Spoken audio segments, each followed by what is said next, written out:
Racing in the first Extreme Day, and by Decreed popped nicely between them. So did the gray Regal Majesty, and that filly leads it by a neck. Battling that one is Big Kitty. Outside of that, Nebraska Gold. Then even wider out, filly Mega Heart, joined by R&R Audible. After that, we have Twin Empire, about 8 lengths from the front, and to the inside of Mega Heart. The one in last is By Decreed, and the one in first narrowly is Regal Majesty, and that filly leads the run home. Still pressured by Big Kitty behind them. R&R Audible at 2-1 is surging home on the outside. That's it for the 2 filly. Big Kitty between them. R&R Audible and Roman take the lead and streak right on by.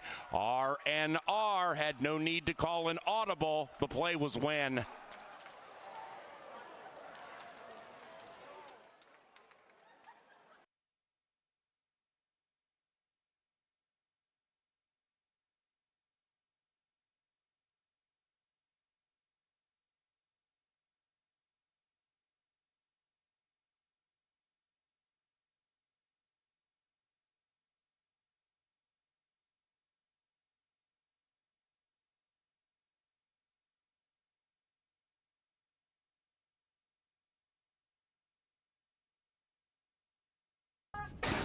And they're racing. Pacific Zip zips out of the gate, and Pacific Zip in search of the early lead. Noble Tess is next with Miss Gold. Then we come to With Her Boots On. Ms. Callie advances to the outside. After that, Delusional Dream. And at the rear is Dust Maker. As they head around the corner for the first time, the pace is very fair, if not shaded the way of fast. And Noble Tess makes it to the inside of Miss Gold in search of 2 in a row. Pacific Zip just off the heels of Tess. And to the inside of Ms. Callie, who's pulling hard up the barn side. After that, Delusional Dream advances to join With Her Boots On.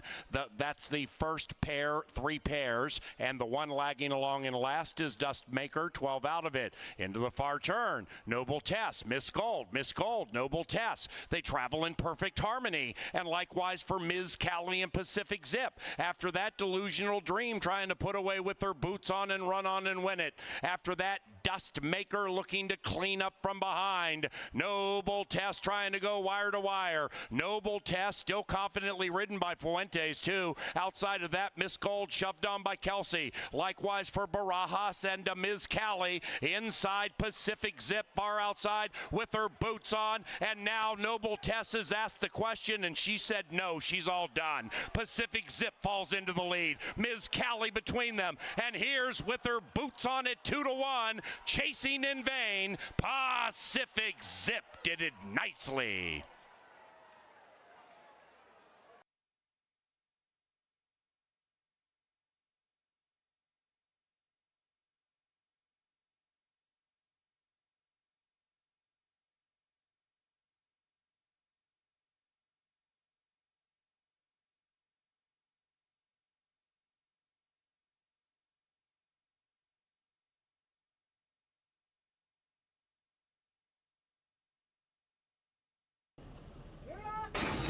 And they're racing. All popped well, save Mulberry Street, who leapt to his back feet a bit as the gates open.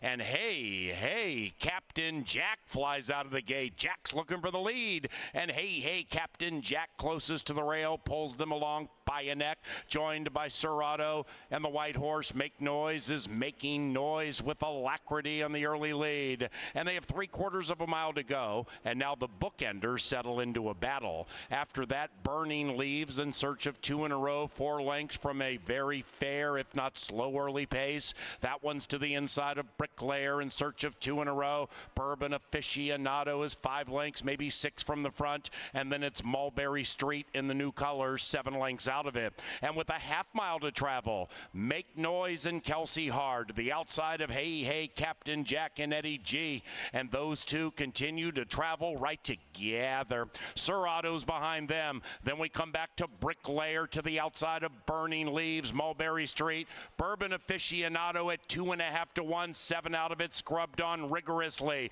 Round about the quarter pole, 1 and 7 have been trading blows every step of the way and make noises threatening to put away Hey Hey Captain Jack. Meanwhile, Bricklayers right behind that one. And on the far outside, Bourbon Aficionado and Burning Leaves finishing nicely with Mulberry Street. That's it for the White Horse. And up goes Bricklayer. Bricklayer at 2.5 to 1. Leads it by 1.5.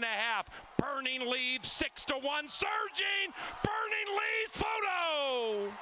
2 and 4, and it's so tight.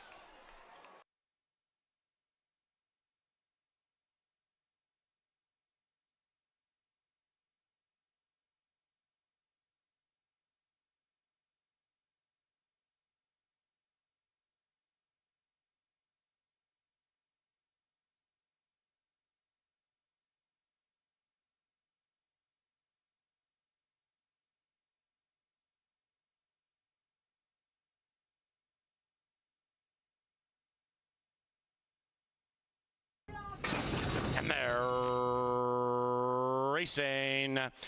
Melania T comes out of the gate fast at 4.5 to 1. Melania T and Fuentes take the lead. After that, Freeloading Sista. Freeloading Sista, 21 to 1, trying to hit Blackjack with CC's Heart assuming second. After that, we come back about 1.5 lengths to a very headstrong Miss You No More. Miss You No More had to be guided to the outside by Morales and now is in the clear and advancing to third to the outside of Freeloading Sista. Then we come back to Mark of Victory just in front of Tapatera. And the field is covered by 10 as they head up the barn side. And taking the lead and owning it by 2, Melania T. Melania T and Canterbury's leading rider, Luis Fuentes, settle into a smooth, rhythmic stride, leading it by nearly 3. CC's Heart lay second. After that, Freeloading Sista. Miss You No More still in the clear. CC's Heart making a move on the speed. After that, Tapatera and Mark of Victory's running on from only 4 lengths out of it at even money, and they're approaching the top of the stretch, and Melania T still shows the way at 8 to 1. Melania T able to call all the shots on the early lead, still owns it. Outside of that, CC's Heart bearing down on the speed. Mark of Victory thinks today is the day, and we have 3 in a line as they come surging down the Canterbury Park stretch. And up goes CC's Heart. Mark of Victory desperately trying to get by. CC's Heart is on the wrong lead, but in the right place, the winner's circle.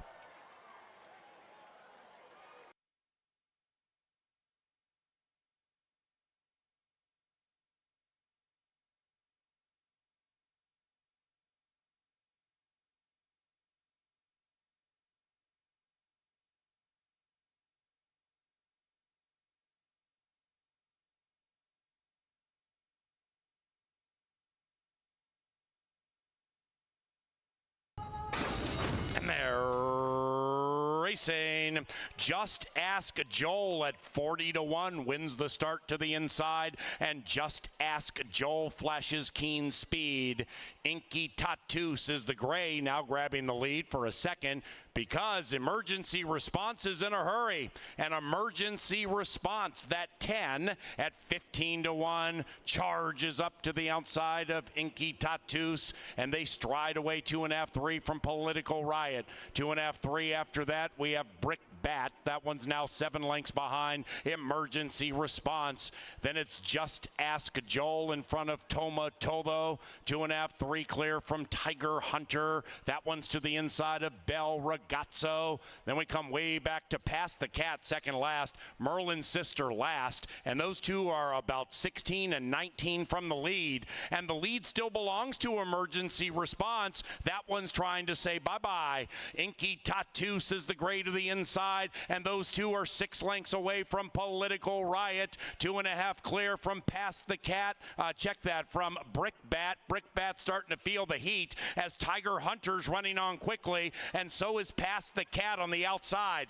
The Cat is beginning to purr at 6-1, just blowing by Bel Ragasu. Inky Tatus is in trouble. Outside Political Riot. Here comes Past the Cat trying to pass them all, and Tiger Hunter is surging on the inside, but it's Past the Cat and LAV Luis Valenzuela striding away to a 6-1 victory.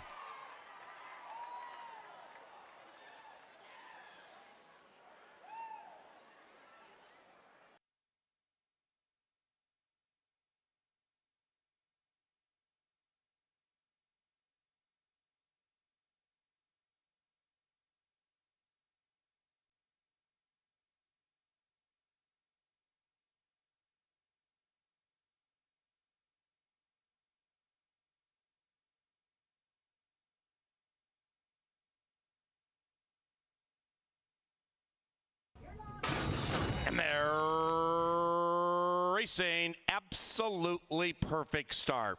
Northern Angel at 6-1 spreads the wings and tries to fly away, but there's speed to the outside, including Scream Machine with a jockey and trainer who each won 5 times last night, and now it's 17-1 with a killer crossover. Seraphin Carmona gets down to the inside, opens up by 3. That was Coy. After that, we have Hattie Bloom about a length and a half clear from More Foxy. Northern Angel sequestered, and to the inside of Fashion Idol. That's the 7 advancing. Right behind that one, 2 Practical under a very, very tight hold. Then Master Jane is that gray close to the rail to the inside of Midnight Lane. It's Jane and Lane, Lane and Jane. They're 8 lengths out of it. And splitting them is Altar Girl. And a close last is Ms. Coronado Chrome. Just 9 lengths from front to back, and they're still chasing Scream Machine. Scream Machine, Hattie Bloom, and Fashion Idol. They line up off the far turn. Northern Angel is full of run right behind the leading 3, but nowhere to go. Midnight Lane is circumnavigating to the outside of 2 Practical. Behind them is Master Jane, and they're coming home now, and it appears wide open. Widest of all, Midnight Lane's making a sweet move just to the outside of Fashion Idol. Northern Angel gets through to the inside. 2 Practical just got shut off badly and is full of run, and Master Jane's flying late. It is Fashion Idol. Fashion Idol, 2 Practical, best every step of the way, and prevails.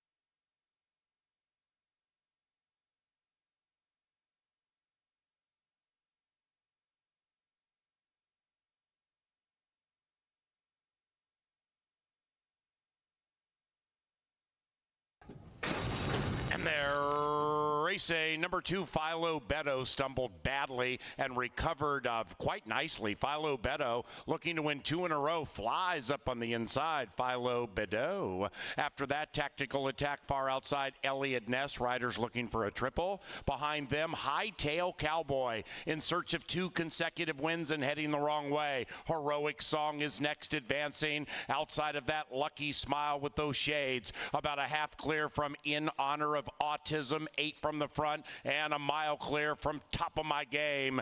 They're midway through the turn, approaching the top of the stretch. Philo Beto falls into the lead. Tactical Attack is next. Then we come back to Elliot Ness to the outside of Heroic Song. Then it's Tim Siegley, Hightail Cowboy between them. After that, Lucky Smile, and they're coming home now. Here comes the Cowboy with a rush to the outside of Heroic Song. Even wider out is Elliot Ness. Between them is Tactical Attack.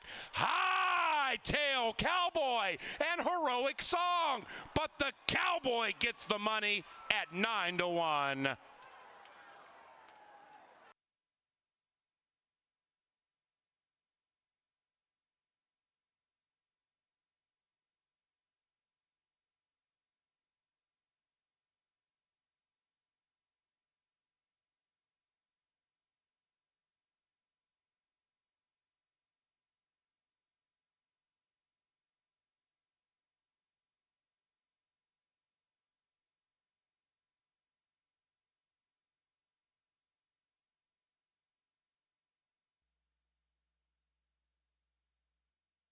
Racing.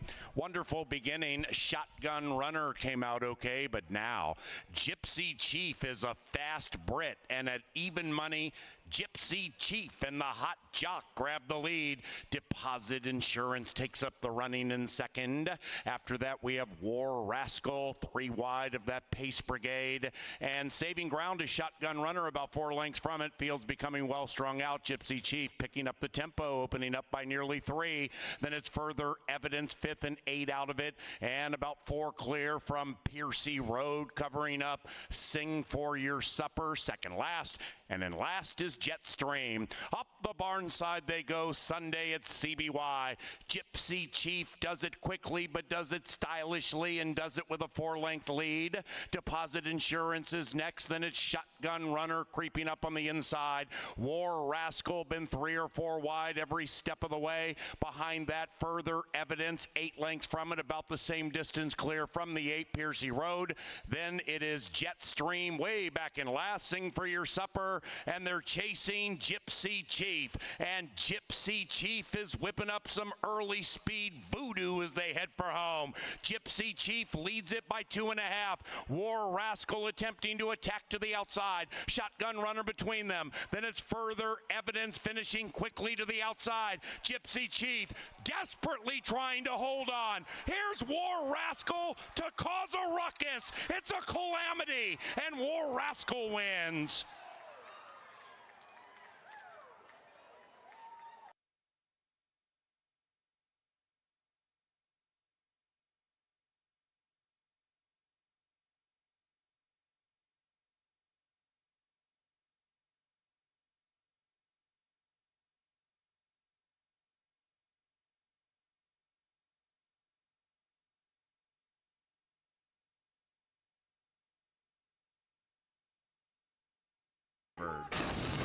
And they're racing, and they've broken a line. Ghost of Genevieve and Fausto da Silva out of the gate fast. Likewise for Celtics Wildcat. The rider's trying to win 3. The horse trying to extend a winning streak to 5. Lady Astrid is 8 lengths out of it already. Then it's Brew House. That's the 2 advancing to the inside. After that, we have Free Britney. Q is saying, "Gimme more," about 10 lengths from the lead. And now number 7, Ghost of Genevieve, just has been pulled out of the race. Number 7 has been pulled out of the race, and there will be a general steward's inquiry into race 9, so hold all tickets, all right? Celtics Wildcat leading it by 3. Lady Astrid to the outside at 3-1. Then we come to Brew House, and behind them is Free Britney. That one's still in 4th, like, oops, I did it again. Up goes Lady Astrid, striding away from Moosey, and doing so at 3-1, and doing so very, very comfortably. Lady Astrid prevails. Celtics Wildcat is giving up second. Second goes to Free Britney, and Celtics Wildcat third.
Ladies and gentlemen, please rise for the playing of our national anthem.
Good afternoon and welcome to beautiful Canterbury Park here in Shakopee, Minnesota.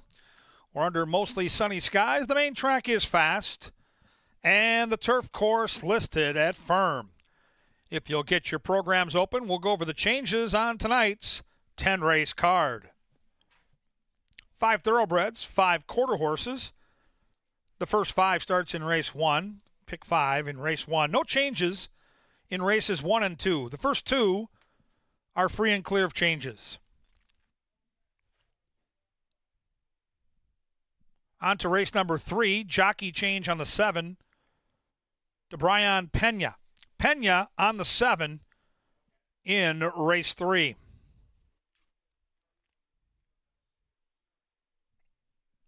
A bevy of changes in our 4th race tonight.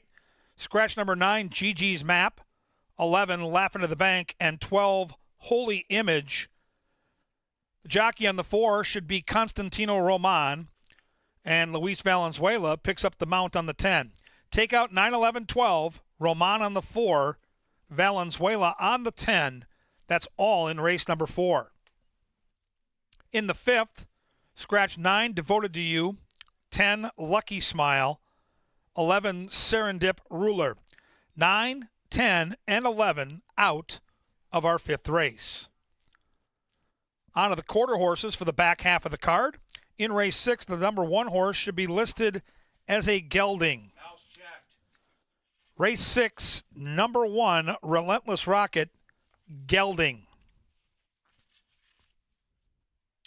7, 8, 9, and 10, free and clear, no changes. Up next, Touchdown Tile presents Today at the Races with Angela Herman and Mr. Jeff Madej.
Well, good evening and welcome to Racing at Canterbury Park on a beautiful Wednesday, the start of a 4-day race week. I'm Jeff Madej. I'm joined by Angela Herman. She's one of our analysts, and this is quite an evening.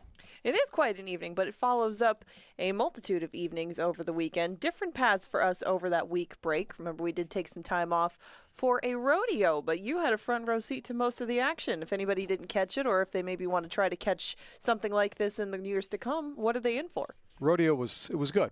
There were 15,000 people here over the 2 days. I'm sure that they had a lot of fun. You got to see a lot of equine athletes, some bovines as well. So it was a little bit of everything. But the crowd had a good time. They moved quickly through the beer lines. They ate, they drank, they slapped each other on the back, Ange. It was a good time. I heard it was a good time. I got some photos, videos. If you haven't checked it out, take a look, follow along on his X feed and Canterbury Parks as well. You can get some of the highlights from the rodeo over this past weekend. But we're back to racing tonight, and we have a multitude of quarter horse related things coming up, including trials tonight. And we've also got a grade 3 coming up later this week. The quarter horse is taking center stage to begin the comeback from that break. Yeah, this is one of my favorite nights of the meet. It's the trials for the Northland Futurity. So we've got 10 races, 5 for the thoroughbreds, 5 for quarter horses. 3 of those trials are 2-year-olds, 2 are for the Canterbury Park Quarter Horse Derby. Those are your 3-year-olds. That happens late in the card. We're on the turf tonight. Turf is firm. I think we have 3 turf races. We've got a couple of dirt races as well. There's something for everyone. But you are right about tomorrow as well when we race at 5. It's the only graded stake of the Canterbury Park meet, the grade 3 Canterbury Park Distaff Challenge, 400. Yeah, this is a great race. We've had some really good horses win it over the years. I think there's some good ones in there tomorrow, like Fox News and Beep Beep Rev Rev. I was just going to say a couple of entrants from the Olmsted barn that have definitely earned some accolades along the way, both locally and across the country. Fox News expected to be the heavy favorite in there. That is the only grade 3 that we run at our meet. But like you mentioned too, there's some trials for a big race that comes up down the road in August in the Northland's Futurity. That's the racing part of the equation to start. Let's get into some drinks coming up on Saturday. Canterbury Uncorked makes its way to the park. It's all about the wine. Canterbury Uncorked Saturday night when we race at 5 o'clock. You get your tickets online, enjoy it. You get your passport for wine. You wander around the park to different stations, drink as much as you possibly can, and have a great time. People love it. We've been doing this for a number of years. It gets better each year. I know. It's hard to walk by. I mean, if you are a wine fan and you come to Canterbury Uncorked, you might try something new that you hadn't thought of before, might have a new local wine that you like. It's a good opportunity. Take a look around at some of the offerings of Uncorked. And if you're looking for more family-related activities, Family Day is back on Sunday. But this Sunday, we've got some special canines joining and a new group this year. I can't even say a new breed because we've got poodles and doodles coming for racing on Sunday. Yeah, that's I don't know what either of them are. I know what a poodle is. I have no clue what a doodle is. That could be a doodle in that picture. Cross. Yeah, yeah. My sister has a golden doodle, golden retriever, and a poodle. She was quite a cute puppy, and she bears a resemblance to that dog, but they're all a little unique in their own way. Should be a big crowd. People love the dog races, and racing on Sunday starts at 1 o'clock. We have something else going on right now, which I think is important. Leg Up Night at the races is coming up in August.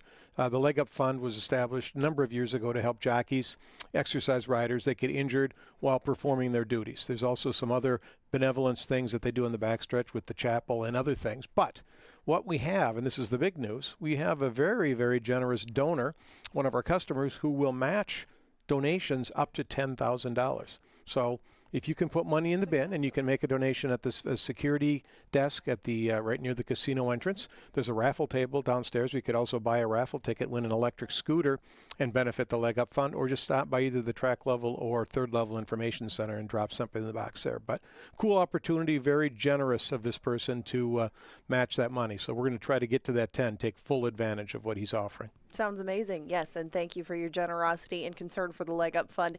It benefits a lot of people, and there's the riders right there on the Loeffler leaderboard. A seven win gap now between Luis Fuentes and Eduardo Gallardo, but Gallardo and Carmona have both been creeping up a little bit on Luis Fuentes, who has been leading from the start, and now these three perhaps pulling away a little bit from the rest of the pack. I thought that Carmona might have a big night tonight, but so might Fausto da Silva. That's a new face up here this summer. He's really been making a splash lately. There's a couple of horses that he rides that came up from Arizona, maybe needed a race or two to get acclimated, and he's really made some noise at some decent prices in the recent month. Carmona, I don't know if there's anyone that works harder. He basically rides every single race, and if he's not riding here, He's in it at Horseshoe, Indianapolis, riding there. He went down there last week, won a race too. So he's been doing that for several weeks. I don't think there is a day off for Serafin Carmona, and good for him. Yeah. Good for him, because the work that he's put in from last year to now is really showing up, and that's why we see him at number 3 in the standings. Absolutely, yes. He's come quite a long way, now third in the standings. The trainers race has always been a little bit closer from the start of the meet. Now you can see some distance between Mac Robertson and Jose Silva Jr., the early leader of the meet, Cody Rosine, still having outstanding numbers, and you'll see a lot of these names coming back with a lot of horses because we did take that week break. There's going to be some bigger races, a little bit longer cards, and especially when we get more thoroughbreds. I think that Jose Silva Jr.'s got a chance to make a dent a little bit on Mac Robertson tonight, but Robertson's stable has been heating up just tremendously over the last few weeks, and that accounts for that big gap. Normally this race, or up till now, this race had really been very close, but now Mac Robertson really coming through with some big performances from horses maybe trying the turf for the first time. They're all just showing up on all cylinders. Here's a look at your quarter horse standings too, and we can jump to the trainers first because Jason Olmstead's won the training title 9 consecutive years. I think he's got 10 locked up right now. He's got a 4-win lead over Tyler Stein, who could have a big night tonight, but it's tough to beat Olmstead. And the jockey race, that too, because Armando El Vidrez is the main rider when the horses are here, the quarter horses are here at Canterbury for Olmstead. It's very difficult to beat him. It is very difficult to beat him, but I think Tyler Stein has a big chance to close in the gap on Jason Olmstead tonight. We'll talk a little bit more about some of his entrants in those trials later in the angle, but that race just 4 apart. Same thing in the jockeys race, but like you said, Alvidrez has a shot to win a few tonight as well and put some distance between him and the rest. Now, getting back to tonight's action and the thoroughbred side of things, I mentioned a couple of the connections of a horse in race number 5 that Kevin's going to tell you more about later, but he is my play of the night. Hertz So Good is making his second start for Jose Silva Jr. The first one went pretty well. He was second behind a very speedy horse named Philo Bideau, but the numbers on this one speak for themselves for second off the claim. 20 for 57 second off the claim, 11 for 29 in the money in their last start, and 4 for 8 in Canterbury. You just filter that down to a horse that has a big shot and has a lot of numbers in his corner. Might be a short price, but a good anchor in that early pick 5. Hertz So Good, the 5 and the 5th. I like it, Ange. That's the play of the day, and folks, do not get shut out on Ange's play of the day. It's a flat bet profit.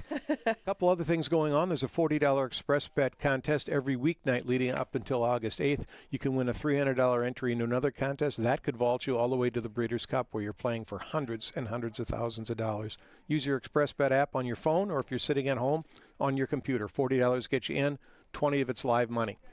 That's something to take advantage of, certainly. It's a good way to win. Use your opinions that you already have and use them. And tonight, if you play, it's the thoroughbreds only, so you're all playing the same 5 races. I like that. I'll go head-to-head with anybody. All right, and if you need some PPs, if you're getting a little bit of a late start to it, check out Brisnet.com. They got free PPs for you tonight. Take Jeff on in those 5 thoroughbred races. $40 could yield you thousands, and you could start it all with some free past performances. If you haven't tried them before, a little bit different format, but very, very informative, and have different categories that you may not have considered of ranking information and different past performances with Brisnet.com. Take a look at a new source of information for free tonight. 2 pick 5s tonight. You mentioned a possible single with Hertz So Good. Maybe the first pick 5 is all thoroughbreds. The second pick 5, it starts in race 6, all quarter horses, something for everyone. And the prices, we've had more carryovers in the pick 5. Now, you play the pick 5. If no one has 5 correct, 75% of the money carries over to the next day. We had more carryovers in June than we've had in the last 2 years combined. That tells you something about the meet, where the favorites winning at 32% last year. Favorites were winning close to 50%. It has just been plain tough, especially on the turf. Those have added in some of the prices along the way to make those carryovers, but we have very different pick 5s tonight. We do have plenty of turf involved in the first 5, but you and I were talking the final 5 is the fast 5 tonight, because we've got quarter horses from start to finish of that 10% takeout final 5, pick 5. I made an $18 ticket. There's some prices in there along the way, including a couple of Stein horses.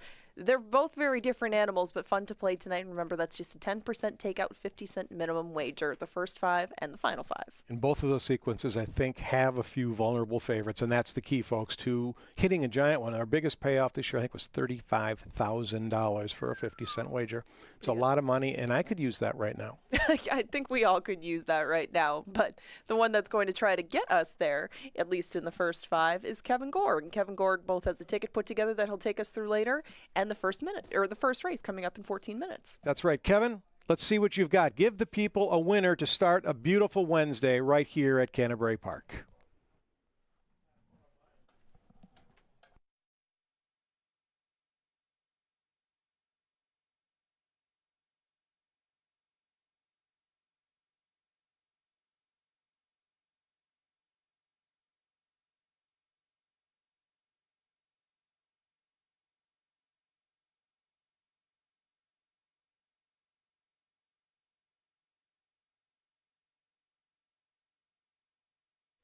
Horses gathered in the paddock for the first race. Starts out that first 5. And again, the first 5 tonight are all thoroughbreds. The last 5, the final 5, quarter horses. Valhalla Vixen taking the money here early at 9-5. Mac Robertson went into that break red hot. We'll see if that streak continues. He's bumped his overall win percentage up to 23% here. We'll start on the inside, though, with the 1 Snow Flurry. Snow Flurry's got some early speed, which probably is going to be a good thing from that rail position. If you're in a sprint at Canterbury, you want to get out of that gate in good order. That's what Snow Flurry would likely do from there. De Silva's been good in the saddle. Expect some early alacrity from the inside marker. 2 is Miss You No More. 3rd time off the bench, turf to dirt, all kinds of handicapping angles. 9 career starts and 7 times this 2 horse has hit the top 3 for the trifecta. So when doing your exotic wagers, keep an eye on that horse. Stalking Speed, Chad Lindsay in the saddle. Certainly fits with this bunch and double the morning line right now at 12-1. 3 is Tactical Express, Gallardo for the Tranquililo gang. And this horse hasn't raced since September of last year. Did flash some nice speed against Shy in that race. The workouts are good. I would expect some speed, and it's good to see Gallardo on a horse like this kind of sneaking this one in the handicapping equation with that front speed. 4 is Zong's Irish Frost, Kelsey Har for Bobby Klein.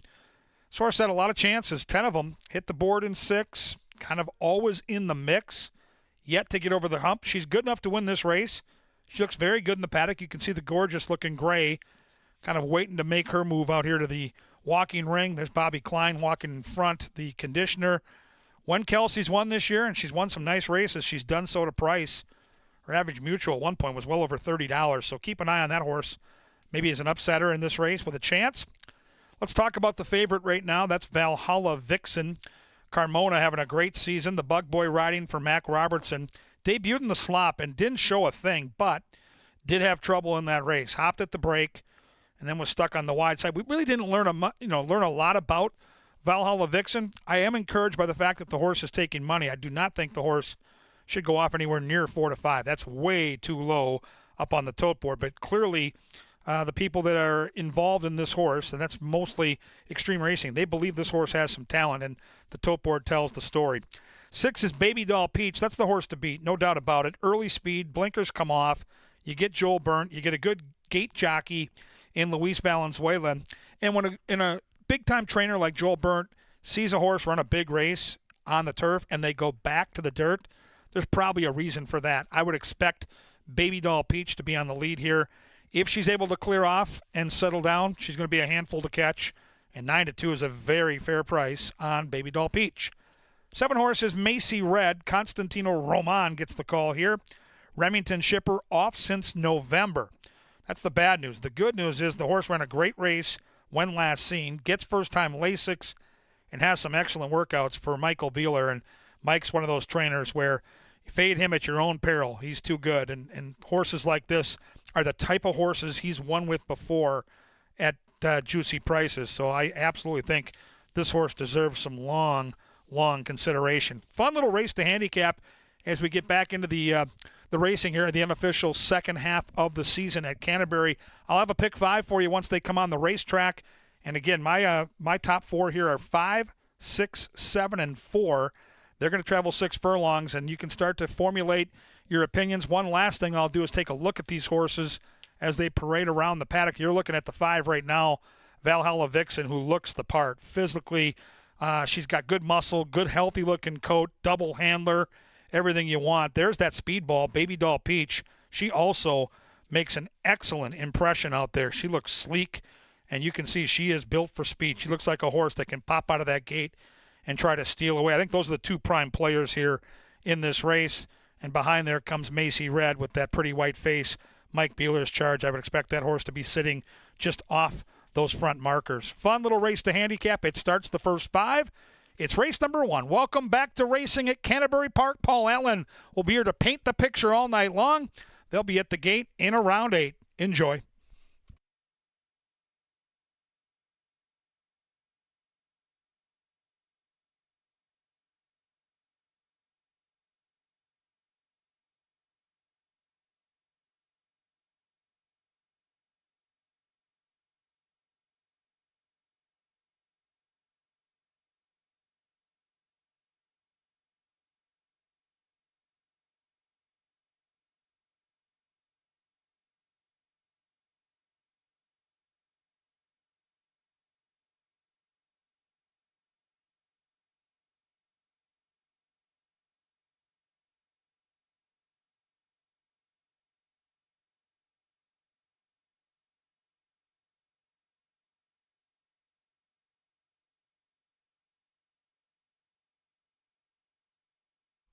Ladies and gentlemen, we welcome Lynn Dykert back to the call to the post.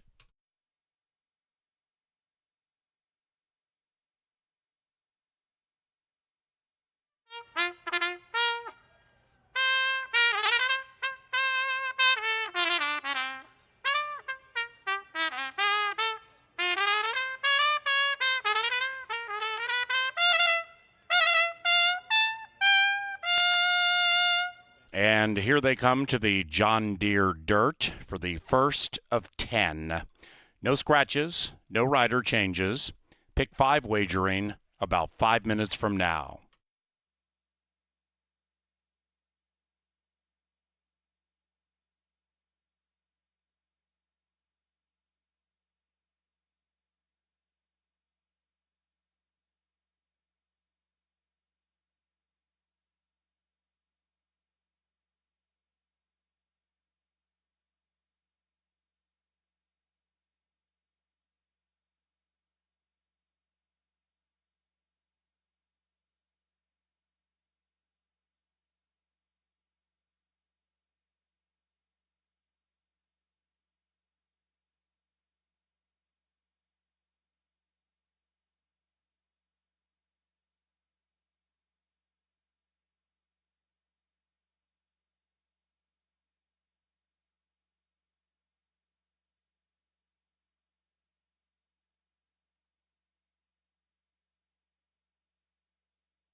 All right, fans, time to play that 50-cent first 5 with a 10% takeout. It's paid hundreds, more often thousands of dollars, including some payoffs well over $30,000. Get involved with our pick 5s here at Canterbury Park. It's the best value in the game. I'm going to use 5, 6, and 7 here. I think this is a pretty wide open race. I get the betting on the 5. The barn has been hot. It's extreme racing, but I didn't see that significant of a gap between the 5, 6, and 7. I think all 3 have a big shot at victory. You could add this horse on the screen right now, too.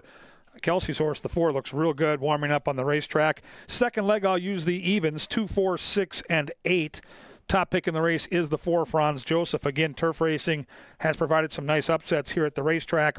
I think the best betting race early in the card is likely the 3rd. And I'm going to go 4 deep, 1, 4, 6, 7, and 10. And there could be some prices here. These horses I'm using, a couple of them could end up being double digits on the tote board. In the 4th race, I'm going to use the 2, Cali Bally, and the 3, Miss Carmen Sibo. Hopefully comes down to a chance in race 5 to single. Horse I like very much on the card tonight. Number 5, Hertz So Good. De Silva for Jose Silva with speed. That's how I've got the ticket. It's a $60 play, 5, 6, 7 with 2, 4, 6, 8 with 1, 4, 6, 7, 10. With 2, 3, and 5. You can play mine. You can modify mine. You can play your own. But you know it. You can't win it if you don't get in it. The first 5 at Canterbury, with all that money up for grabs, starts in 3 minutes.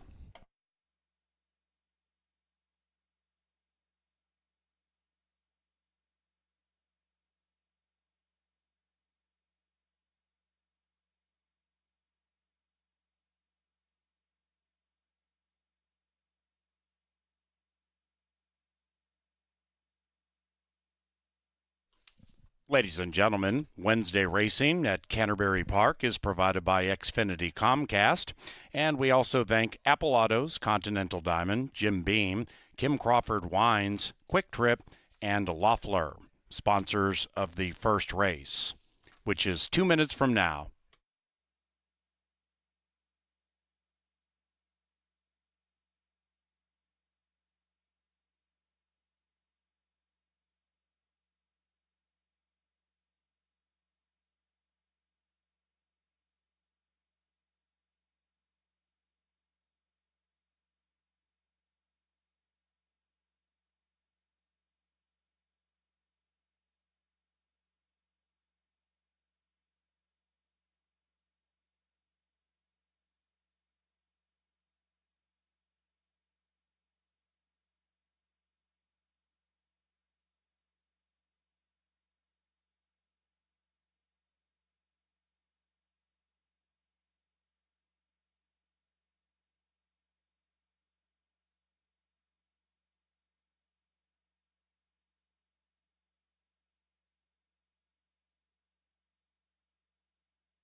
The horses are approaching the starting gate. We welcome our featured groups to the racetrack tonight, and they include Altus Properties, Ergodyne, Kurt Venge's Birthday Bash, Transport Security, and our friends with the juggernaut, iHeartMedia.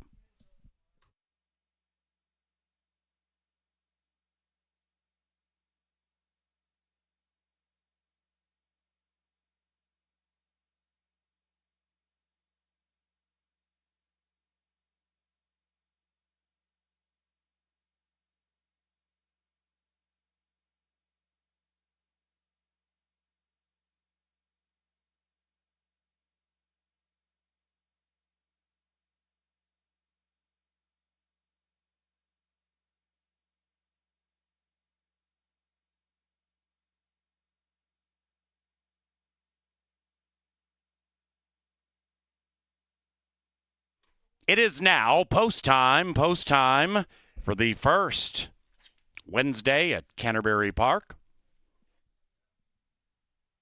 A sunny day segues into early evening for our first racing day after a respite of a week and a half. Valhalla Vixen is our first favorite to begin the first of 2 pick 5s. Canterbury Park has a 10% takeout on the pick 5. That's best in the country. And is just 50 cents.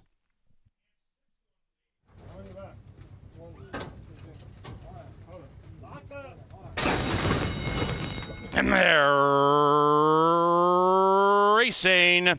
Macy Red popped out of the gate on the wide side. Here comes Tactical Express displaying speed between runners Valhalla Vixen to the inside of Baby Doll Peach. Here comes Snow Flurry creeping up on the inside and grabbing the lead with a half mile to go, maybe by an inch. The white horse behind said quintet is Zong's Irish Frost, far clear from Miss You No More, who's feeling the chill of the field, about 15 out of it. Off the far turn they go. They begin to separate themselves a smidge. Macy Red, widest of all, leads it by a nostril. Between them, Valhalla Vixen, that one's 2.5 to 1. Inside of that, Snow Flurry. The white horse, Zong's Irish Frost, has angled to the outside and is about 4 lengths from the lead, and right behind that, Tactical Express. Macy Red at 7 to 2 battles it out with Valhalla Vixen, who's edging away by a length and a half. After that is Zong's Irish Frost. It looks all about 5.74 or 5.47, but it's 5 on top. Valhalla Vixen prevails.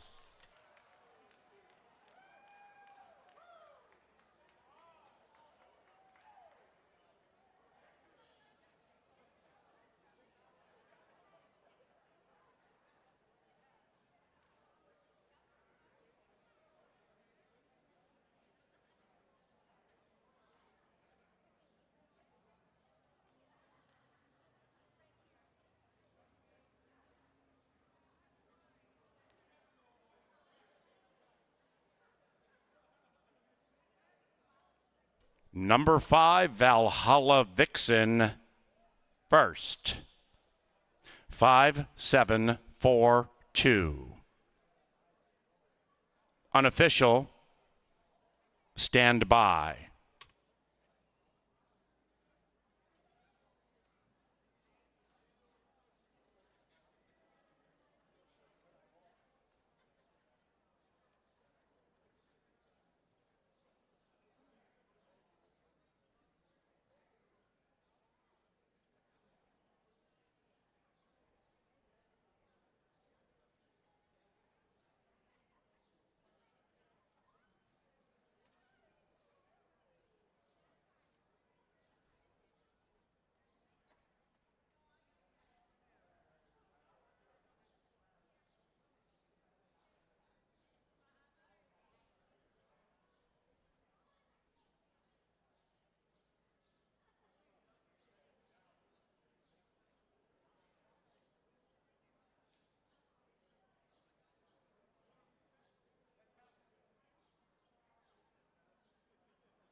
The first race, the man in the box, official. First exacta 1940, trifecta 35.50, superfecta $20.95. Race number 2 is about 22 minutes from now. The Canterbury Park turf course is firm, and the rail is 30 out. No scratches, no rider changes for the second, courtesy of Appalatos, the official vehicle supplier to this racetrack. Apple Ford Shakopee, Apple Ford Lincoln, Apple Valley are some of the dealerships.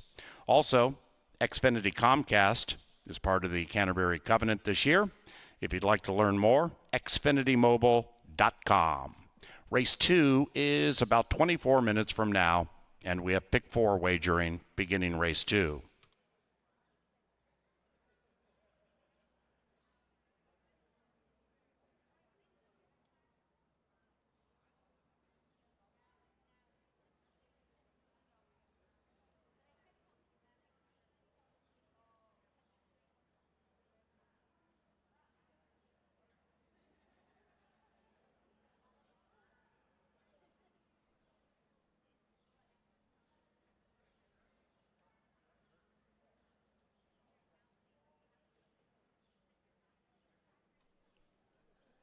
After receiving a well-deserved bath for her toil, into the winner's circle, it's Valhalla Vixen and Seraphin Carmona. The winning owners, Extreme Racing Stables, and the winning trainer and our leading trainer, Mac Robertson. Behold the maiden breaker, Valhalla Vixen.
And they're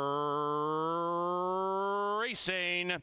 Macy Red popped out of the gate on the wide side. Here comes Tactical Express displaying speed between runners Valhalla Vixen to the inside of Baby Doll Peach. Here comes Snow Flurry creeping up on the inside and grabbing the lead with a half mile to go, maybe by an inch. The white horse behind said quintet is Zong's Irish Frost, far clear from Miss You No More, who's feeling the chill of the field, about 15 out of it. Off the far turn they go. They begin to separate themselves a smidge. Macy Red, widest of all, leads it by a nostril. Between them, Valhalla Vixen, that one's 2.5 to 1. Inside of that, Snow Flurry. The white horse, Zong's Irish Frost, has angled to the outside and is about 4 lengths from the lead, and right behind that, Tactical Express. Macy Red at 7 to 2 battles it out with Valhalla Vixen, who's edging away by a length and a half. After that is Zong's Irish Frost. It looks all about 5.74 or 5.47, but it's 5 on top. Valhalla Vixen prevails.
Welcome out to the paddock. Boy, I've missed this place. Good to be back here for the second half of the season.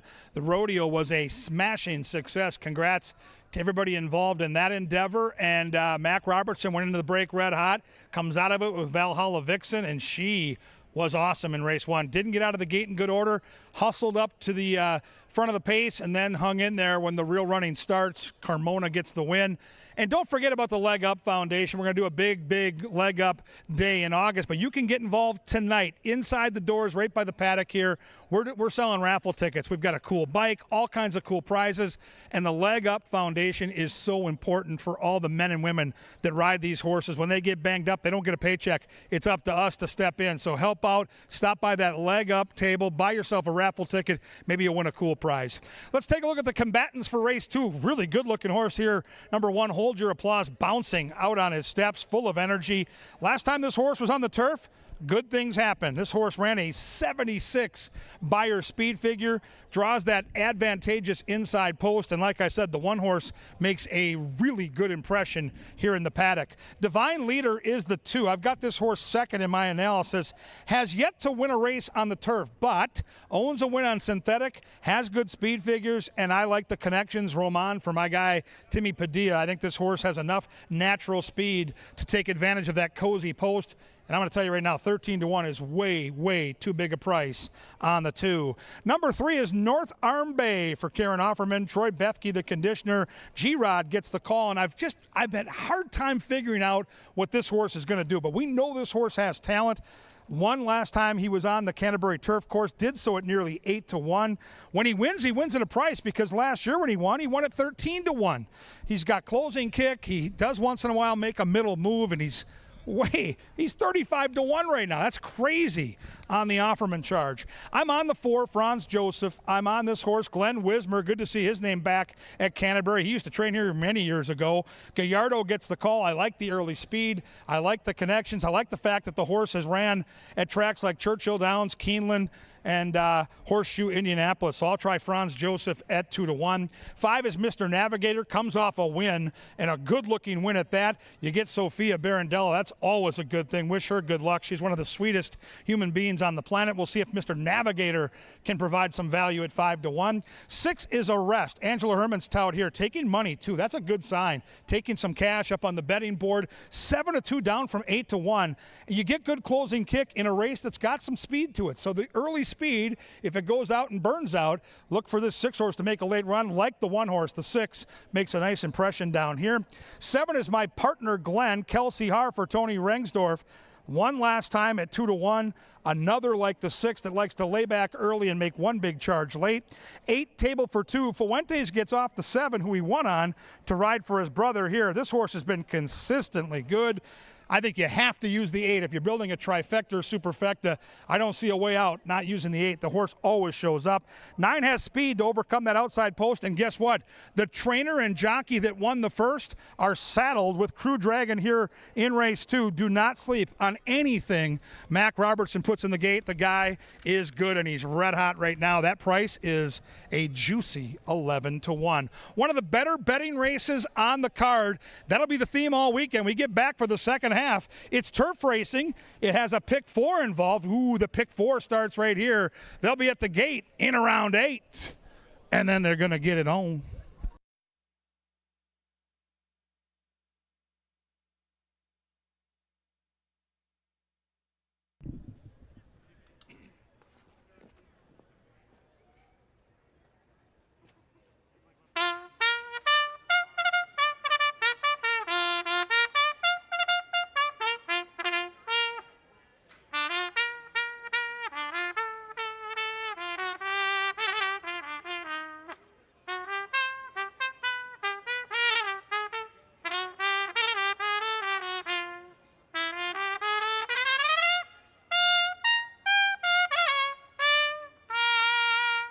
And they are heading to a firm turf course for the second, and we have no scratches. Pick 4 wagering on the next 4 races for just 50 cents.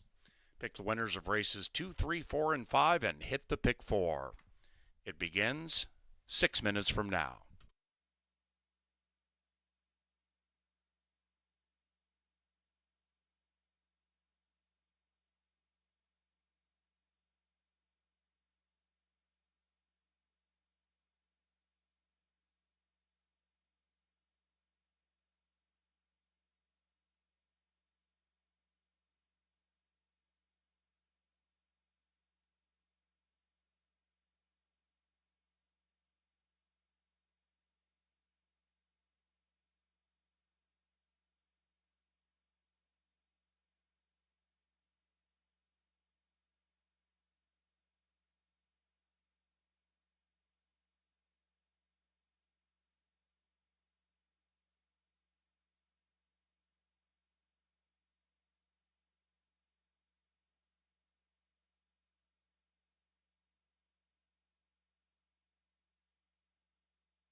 Greetings from the Winner's Circle. Welcome back to some of our festivities down here, including the music. We've got 38 Special coming here on August 2nd, and I got a lucky guy off to my left that's a fan of 38 Special trying to win some tickets. What's your name? Where are you from? My name's Nick from Chanhassen. And Nick, you said that you have some albums of 38 Special. You think that you can answer this question on the tote board about them tonight and get yourself some tickets? I'm going to give it a go. All right, we're going to look at the tote board right now. We'll take a look. This is some 38 Special related trivia. How many members make up the rock band 38 Special? You know, the ones on the right.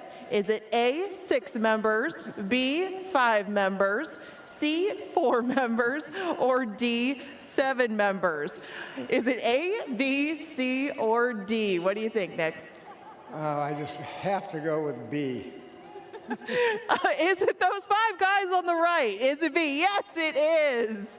Well done. I knew you'd get this. You're going to be at 38 Special on August 2nd. Congratulations. Thank you very much. If you want to join them at 38 Special, you want to check out the rest of the musical acts that's coming this summer, go to CanterburyPark.com.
They've reached the starting gate. It's post time.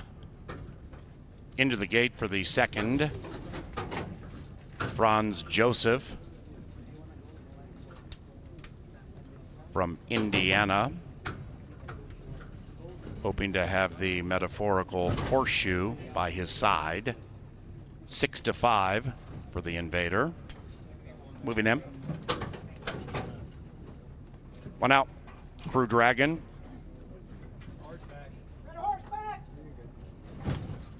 Franz Joseph, even money. And they're racing. It's turf time. Tight beginning for my partner Glenn, who had to pinch shortly after the start. Meanwhile, Franz Joseph, the Indy Steam, right to the lead. Mr. Navigator is in search of 2 in a row. That one is 6-1, just to the outside of Franz Joseph as they corner. Then we come to Divine Leader, creeping up just off the heels of the Indy Steam, and to the inside of Crew Dragon, who's going on the stretch out. After that, it's 1.5 lengths back to Hold Your Applause. That one's to the outside of Arrest. Behind them, North Arm Bay. Hold Your Applause actually second last. It is Arrest, who's about 8 lengths from the lead and now behind Divine Leader. And the one in last, my partner Glenn. That one would have to win 2 in a row from about 13 out of it. And they are chasing Mr. Navigator. Mr. Navigator and Lindsay grab the lead. Now Gallardo takes Franz Joseph to the outside of this speed. And even wider out beginning to close in. Crew Dragon's making a move. Crew Dragon to the inside of Table for 2. Then it's Divine Leader. Arrest is under a full-out drive. Behind that one, Hold Your Applause. Then it's North Arm Bay. My partner Glenn attempting to close in on the inside, and they come down to the final furlong. The Invader, Franz Joseph, battles Mr. Navigator, and they're locked in battle with 1:25 to go. But Franz Joseph is too good and is edging clear at 4-5. It's Franz Joseph by 2.5. 4, 5, 6 in race 2.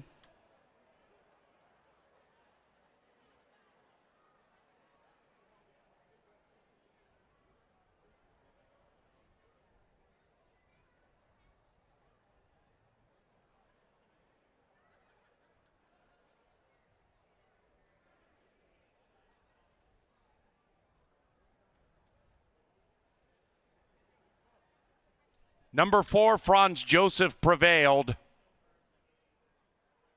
4, 5, 6, 8.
Race number 2 has gone official. First double paid $15. 50-cent trifecta, 4, 5, 6, $20. Superfecta, 15 and change. Exacta, just shy of $10, race 3. Back to the John Deere Dirt. Number 7, More Money Mo, is ridden by Brian Pena. Pena has picked up number 7 in race 3, which is provided by Anheuser-Busch and John Deere. We're about 20 minutes from race 3.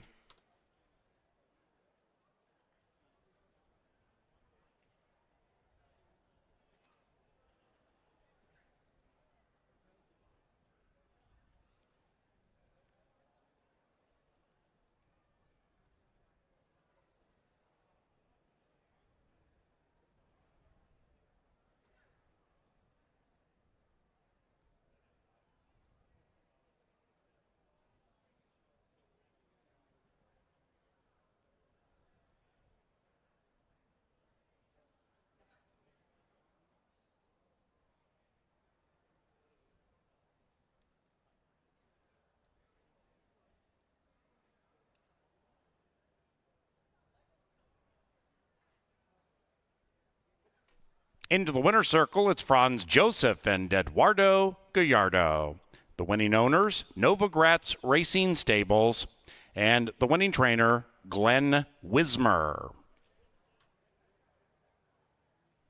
Ladies and gentlemen, racing at Canterbury is also provided by Tri-State Bobcat, where you can save big and head to Tri-State Bobcat for 0% financing and rebates of up to $6,000.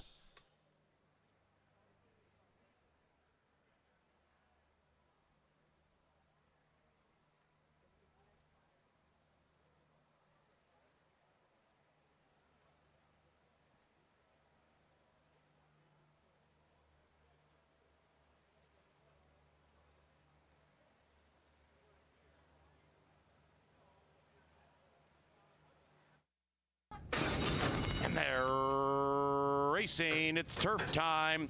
Tight beginning for my partner Glenn, who had to pinch shortly after the start. Meanwhile, Franz Joseph, the Indy Steam, right to the lead. Mr. Navigator is in search of 2 in a row. That one is 6-1, just to the outside of Franz Joseph as they corner. Then we come to Divine Leader, creeping up just off the heels of the Indy Steam, and to the inside of Crew Dragon, who's going on the stretch out. After that, it's 1.5 lengths back to Hold Your Applause. That one's to the outside of Arrest. Behind them, North Arm Bay. Hold Your Applause actually second last. It is Arrest, who's about 8 lengths from the lead and now behind Divine Leader. And the one in last, my partner Glenn. That one would have to win 2 in a row from about 13 out of it. And they are chasing Mr. Navigator. Mr. Navigator and Lindsay grab the lead. Now Gallardo takes Franz Joseph to the outside of this speed. And even wider out beginning to close in. Crew Dragon's making a move. Crew Dragon to the inside of Table for 2. Then it's Divine Leader. Arrest is under a full-out drive. Behind that one, Hold Your Applause. Then it's North Arm Bay. My partner Glenn attempting to close in on the inside, and they come down to the final furlong. The invader Franz Joseph battles Mr. Navigator, and they're locked in battle with 1:25 to go. But Franz Joseph is too good and is edging clear at 4-5. It's Franz Joseph by 2.5, 4, 5, 6 in race 2.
Well, Shipper comes in as the heavy favorite and lives up to the hype. In race number 2, we go back to the dirt for race number 3.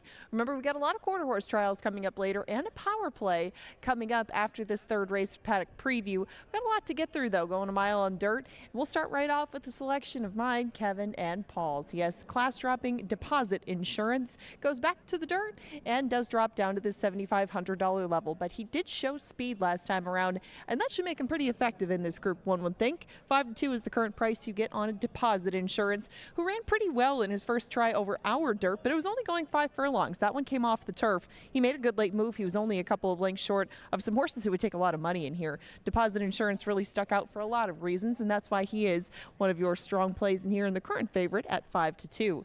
Ukraine Strong, just to his outside, is stretching out in distance but staying on the dirt. Last time we saw him doing this, though, he was at twice the price. He ended up pretty well back at the end of things. Ukraine Strong may need to find a bit more endurance, but maybe that race shortening him up and getting him more sharp should keep him close to the lead and give him less to do late. Now, Ukraine Strong should be a pretty steady price. Right now, he is 19-1. Wouldn't expect that to last.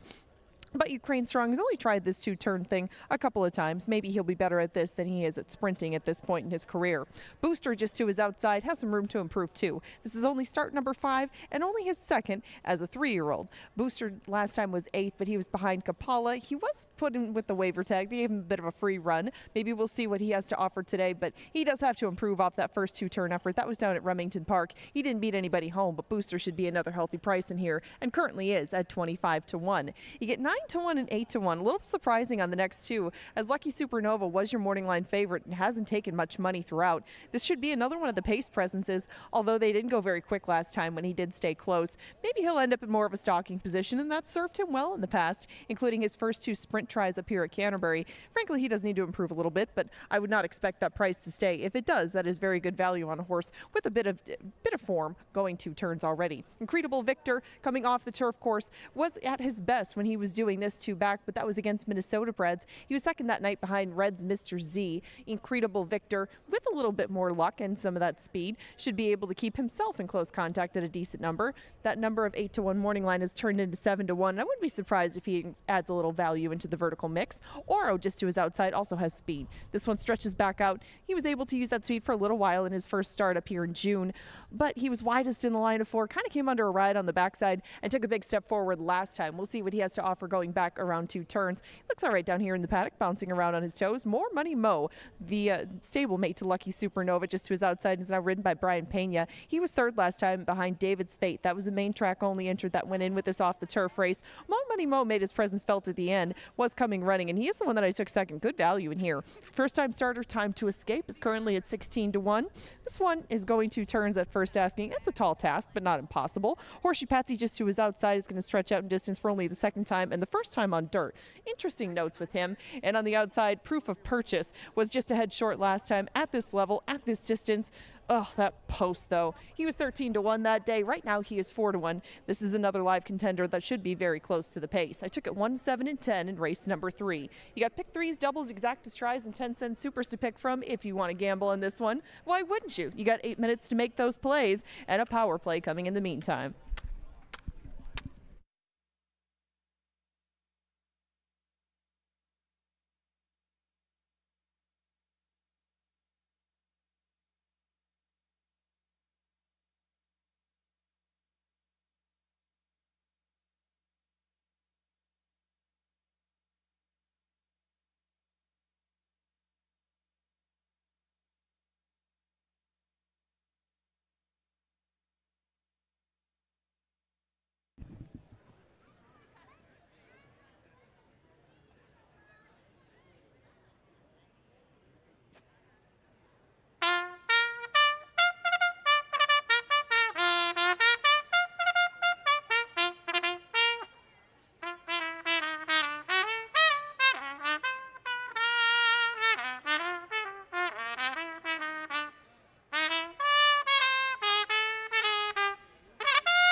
And back to the John Deere Dirt for the third. Number 7, More Money Mo, is ridden by Brian Pena. We are 6 minutes from it.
Welcome up to the prestigious Press Box TV studio. Time for Tri-State Bobcat sponsored Power Play. We look for a horse, middle of the card we can focus in on to help make some money. It's going to be in race number 5. It's going to be John Cougar's favorite horse, Hurt So Good.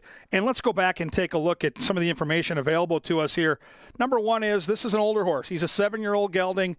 And again, hadn't raced since September. Couple of starts, getting better with each start. 5th, right off the layoff. 2nd last time out. Think about when you haven't been to the gym for a while, that first workout back, how sore you are. 2nd time back, you feel better. Horse racing, just like the gym. 3rd time off the layoff, it's go time. De Silva, who rode this horse last time, stays. And look who he ran against. Philo Badeau, one of the fastest horses on this racetrack. We're going to go back and take a look at how well Hurt So Good ran in this race. He's the 2 horse. He's chasing Philo Badeau, and they are going wicked, wicked fast. 21 flat for the opening quarter mile. Horses chase front markers who are favored at 4 to 5, and they usually run last. They pull the parachute right about here. But look at Hurt So Good. He does not back down. And yes, Philo Badeau goes on to win this race. He was much the best on this particular day. But 2nd time off the layoff for the 7-year-old, he refused to do the moonwalk late. There's no Philo Badeau tonight in race number 5. If he breaks cleanly, he might be lone speed. And I think this horse is set up for a big one. Hurt So Good, race 5. Number 5, let's light the lamp on the Power Play this evening.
There at the gate, it's post time for race 3 on the John Deere Dirt.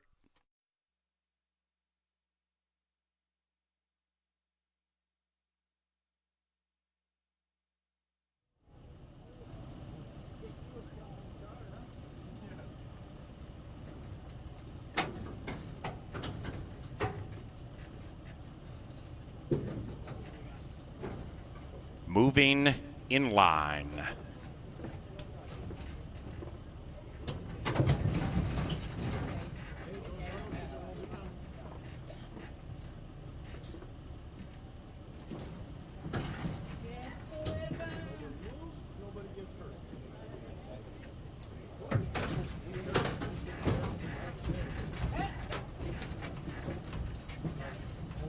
Two back.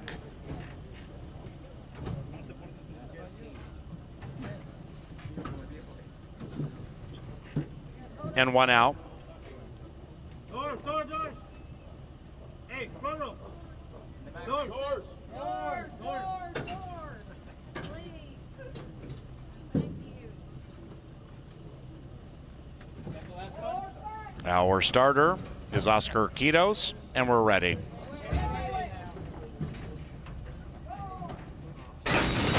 And they're racing. That firster Time to Escape was off a bit slowly, likewise for More Money Mo. Meanwhile, Deposit Insurance on that class drop pops stylishly and is looking for the lead. Ukraine Strong takes the lead around the corner and runs away by 1, make it 2. Ukraine Strong very fast on the early lead. Right behind that one, Deposit Insurance racing to the inside of Oro, and Oro is about 3 lengths from the front as they head up the barn side with 5 furlongs to travel. After that, Incredible Victor, and that one is now about 8, maybe 9 lengths from the front, about to be joined by More Money Mo. Outside of that, Proof of Purchase, even wider out is Horseshoe Patsy.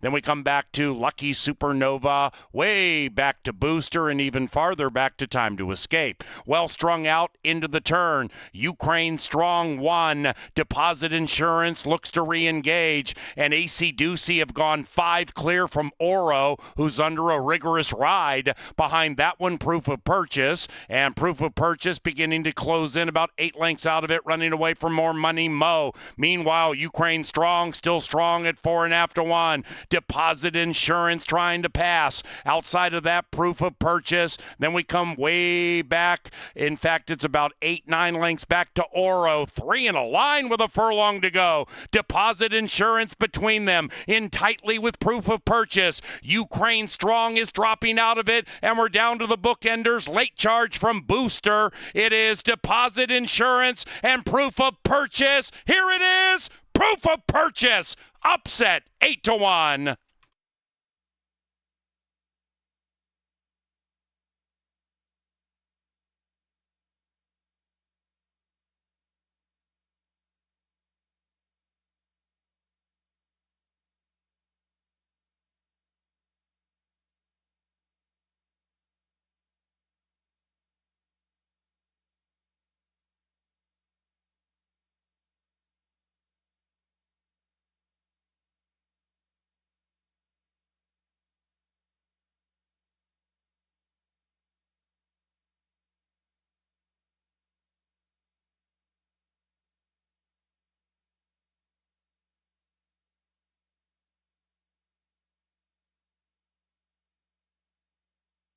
Ladies and gentlemen, please hold all tickets. We have a steward's inquiry into the stretch run of race number 3, and it involves the top 2 finishers, Proof of Purchase and Deposit Insurance. The track referees, our stewards, are reviewing the stretch run of race 3. We have a photo to determine the winner and a steward's inquiry in progress.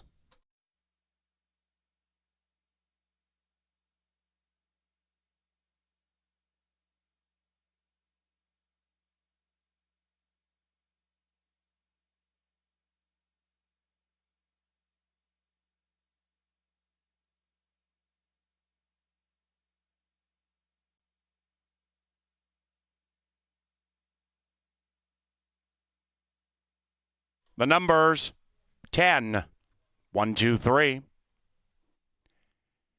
The stewards are taking a peek at the stretch run, and you see it on TV monitors now. Undoubtedly, to make sure Deposit Insurance, the runner-up, was not cost a better placing. Proof of purchase, widest of all of the prominent three. And 1 and 10 are the two involved here. So the stewards, our track referees, are going to take a look at the paths taken by the bookenders.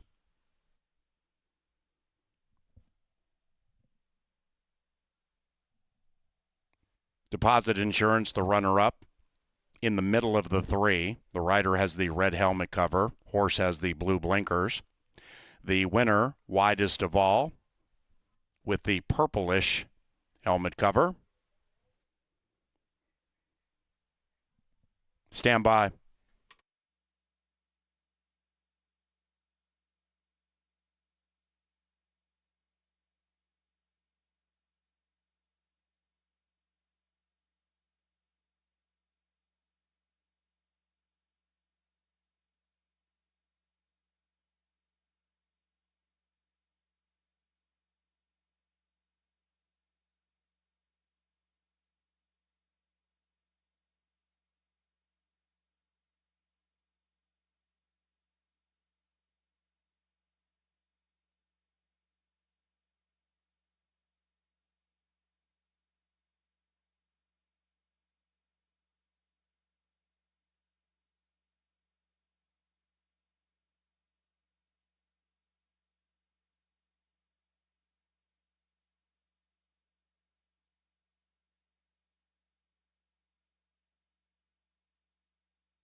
Ladies and gentlemen, number 10, Proof of Purchase, has been disqualified from first and placed second for repeatedly bumping Deposit Insurance during portions of the stretch run. The new top four will be 1, 10, 2, 3. 1, 10, 2, 3. Now, you can see on television monitors,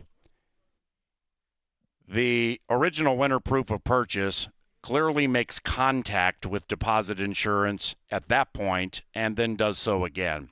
So for repeatedly bumping, number 1, Deposit Insurance, and in the estimation of our stewards, costing the one a better placing, which is victory, the stewards disqualified Proof of Purchase from first and placed him second. Race number 3 is official.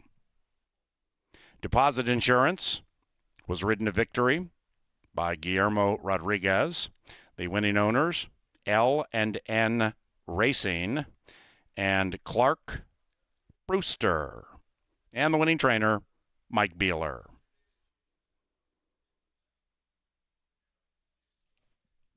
The fourth race is 22 minutes from now. In said fourth, number 4, Cloudless Blue, is now ridden by Constantino Roman. Scratch number 9, Gigi's Map.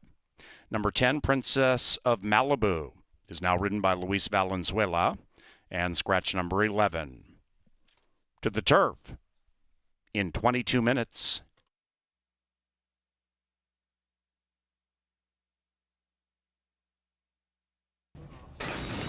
And they're racing. That firster Time to Escape was off a bit slowly. Likewise for More Money Mo. Meanwhile, Deposit Insurance on that class drop pops stylishly and is looking for the lead. Ukraine Strong takes the lead around the corner and runs away by 1, make it 2.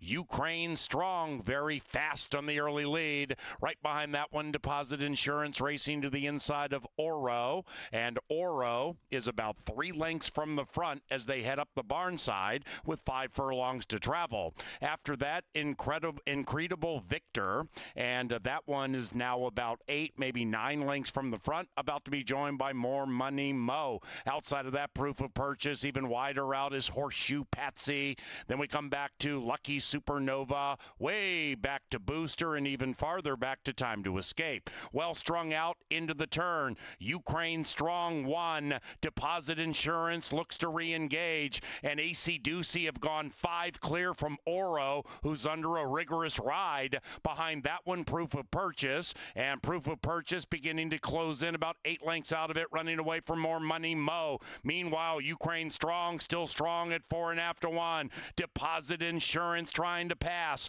Outside of that, Proof of Purchase. Then we come way back. In fact, it's about 8-9 lengths back to Oro. 3 in a line with a furlong to go. Deposit Insurance between them, in tightly with Proof of Purchase. Ukraine Strong is dropping out of it, and we're down to the bookenders. Late charge from Booster. It is Deposit Insurance and Proof of Purchase. Here it is, Proof of Purchase. Upset 8 to 1.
Deposit Insurance was on the class drop and on the grind in the stretch, and some bumping allowed that horse to win via disqualification for G-Rod and Mikey Beeler.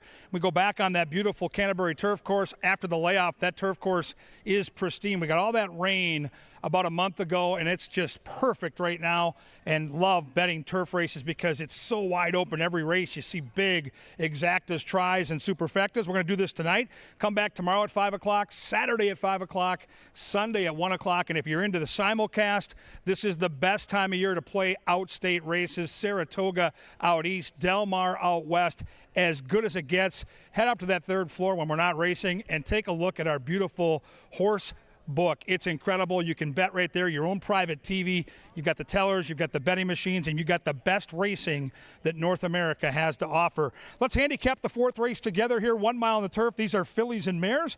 We'll start with number 1, I Came to Shame. I Came to Shame last time out, did all the dirty work early, was battling on the front end against Anna. That Anna race is a key race against similar competition. Figured to get tired late, and she did. She draws the inside. She has natural speed, but boy, there is a lot of speed in this race, including the horse I'm going to select. I like number 2, Cali Bally, Carmona for Cody Rosine. 6 starts on the Canterbury turf. She's hit the top 3 placings in 5 of those 6 races. She's got natural speed, but if you go back in her running line, she doesn't need the lead, so we'll see if she can sit just off it. It's a nice summer night here in Shakopee, so if you're not with us in the paddock and you're watching on television monitors throughout the country, you want to see these horses with some energy. I get it that it's warm, it's summer, but you don't want to see a lot of sweat. And right now, Cali Bally doing a nice job of bouncing around on her toes, good, healthy-looking coat, but not overextending herself and not too much sweat either on this warm night. She's the horse to beat. She's my pick, and she's 9-5. 3 is Miss Carmen Sebo, Kelsey Haar for Tony Rengsdorf. Both of her career wins here at Canterbury. She's a thick, muscular-looking 4-year-old filly. Like the 2 horse, she's got some natural speed. So 1, 2, and 3 all want to giddy up and go out of the gate. So this is going to be a jockey's race. Whoever can get their horse to settle in and save some energy, good things are going to happen. If they go too fast early, those inside 3 markers could be up against it. Number 4 is Cloudless Blue, Constantino Roman, the pilot. Last time out, finally got the maiden breaking win in start number 5. She likes to sit just off the pace and press. She'll have to ramp it up after beating maidens. Now she gets tested for class against proven winners. 5 is She's on Easy Street. Pena gets the call for Joe Roberts. 10 starts on this turf course, 5 for 10 in the trifecta. And She's on Easy Street should be rolling from the back of the pack, and she should get a hot pace. So maybe mix her in to those superfectas. 6 is My Last Red Cent. Arroyo gets the call, second off the layoff. Did some good things on the Tampa turf back in 2023. Those Tampa turf races make this horse a very sneaky player here at 8-1. I'm going to mix this horse into my superfecta box. 7 is Alexandra's Song. Gallardo gets the call for Joel Byrne. Excellent connections, good early speed, and some decent Chicago turf form. If you're looking for another long shot to mix into your exotics, don't sleep on the 8 Extra Indy. G-Rod, the jock, looks to go back-to-back. Now, I get it. She's 1 for 25 in her career, but she always gets a slice. She's going to get a pace, and the 8 should be running from the back of the pack, which is, I think, with the way the race flow goes, kind of where you want to be. And now we got the horse that drew in from the also eligibles. Number 10 is Princess of Malibu. This one ridden by Luis Valenzuela. Do not like the post position. It's going to force this horse into a wide trip. But on her best day, she certainly can compete with these. Who do you like? The fillies and mares are going to go 1 mile on the beautiful Canterbury turf. It's race number 4. It's coming up, and it's coming at you next.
few tickets left in our first 5 today, but we're going to look at some races in the final 5, the fast 5, because it's all consisted of quarter horses. And I think that Tyler Stein's got a couple of chances to win and pull mild upsets in our trial races this evening. We're going to look at one particular angle of his today, and that is his runners coming out of their maiden win. Now, this is just over the last couple of years. It's not a huge sample, but it is a profitable one for Tyler Stein. You can see by this, he has 8 starts, 4 wins. Everybody that's at the board has won for him out of their maiden win in the last couple of years. And it's just a profitable angle. I mean, for your $2 bet and for your average payout, these are good on runners to add into the mix in both horizontal plays and just straight up plays in any of these quarter horse races. And a couple of them fall into this pattern tonight. The first one is Swimsuit Model. She's going to be in race number 6. You can see she won very impressively in her maiden. Now, another horse did get scratched out of there that was going to be a heavy favorite. Again, she comes up as the outside runner in race number 6. She's going to be a decent price, but the one that I really like is this one, People Are Political, who broke his maiden in start number 2, and he's going to be in race number 9 today. Now, he got a little bit of a late start to the races, but we're going to take a quick look at his maiden win because he was so professional, both in start number 1 when he had a bit of a slow break, and this one, his maiden breaker, where you can see out of the 5 hole, he does make a little bit of a slow start, but still settles into stride right away and comes on at the end. Now, he's in the mix with a few other horses to begin with, but as the race goes on, People Are Political stretches out his strides really nicely and is going away at the end of these, and this is 330 yards. 400 yards is the distance he'll travel tonight, and both of these two could add in some prices to that late pick 5. Good luck.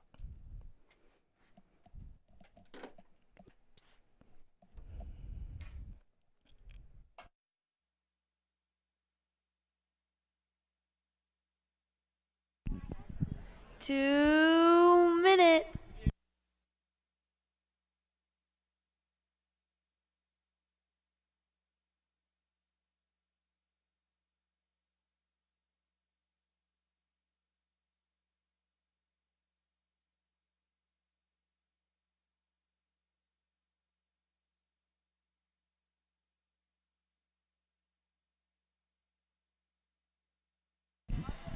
One minute. Don't get shut out.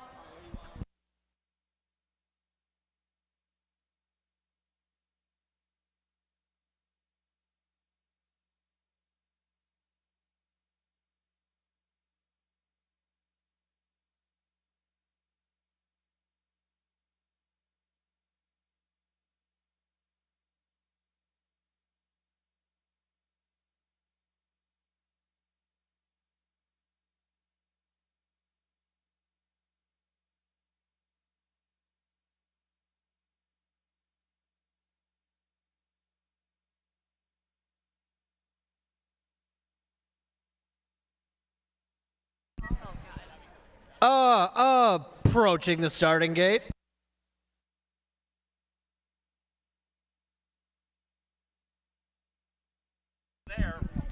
Almost there.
It's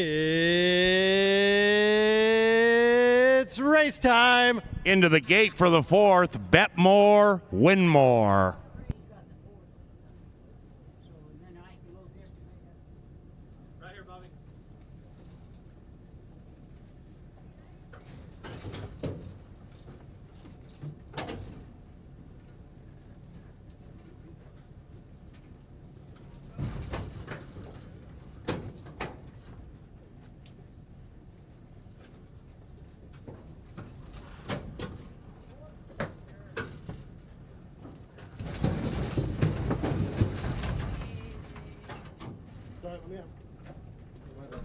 Moving in line for the 4th.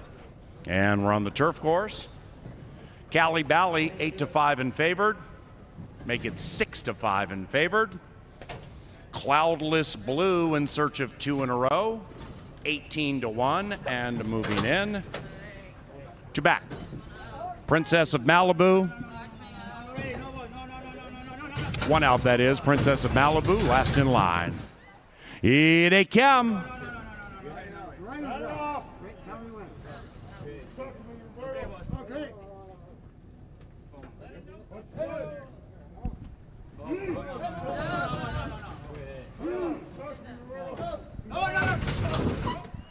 Number 4, Rambunctious. Settling.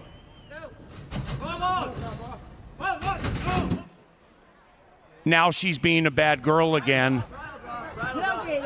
Settling.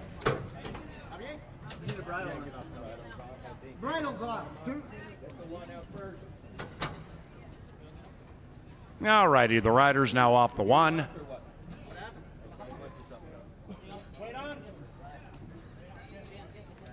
Kelsey's off the 3.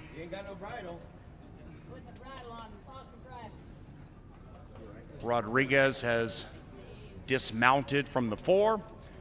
Once they get that filly squared away, he will undoubtedly rejoin. And we will be set.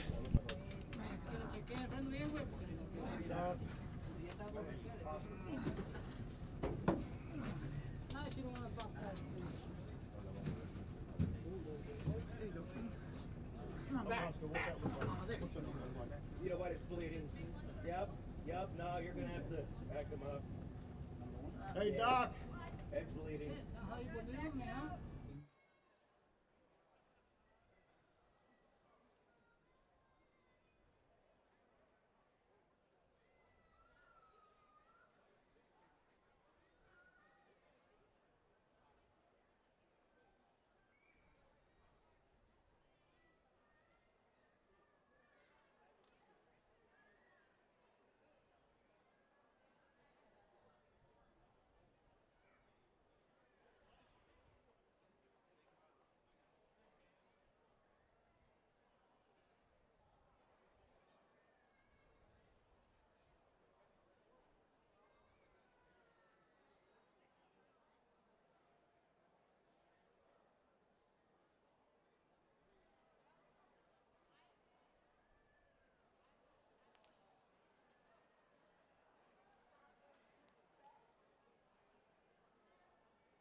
Ladies and gentlemen, we have a late scratch here in this race by order of the stewards. Number 1, I Came to Shame, is scratched. Full refunds available. Win, Play, Show, Exacta, Trifecta, and Superfecta, all a refund. If you had that horse in your pick 3, pick 4, or pick 5, you'll get the off favorite. Late scratch here in the 4th race. Number 1, I Came to Shame. Now, if you want to go switch some of those bets, the horses are mingling around behind the starting gate.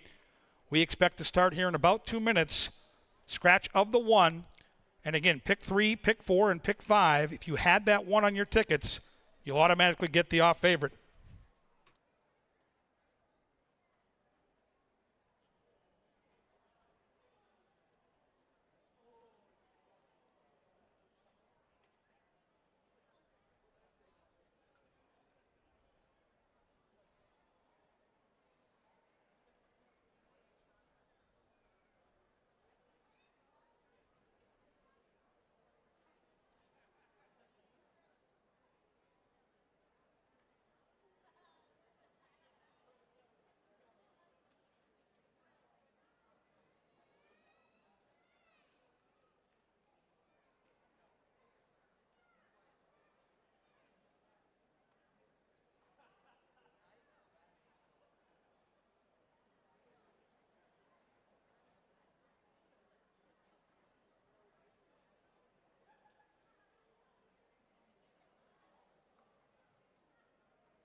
All righty, moving back in after the scratch of 1, I Came to Shame.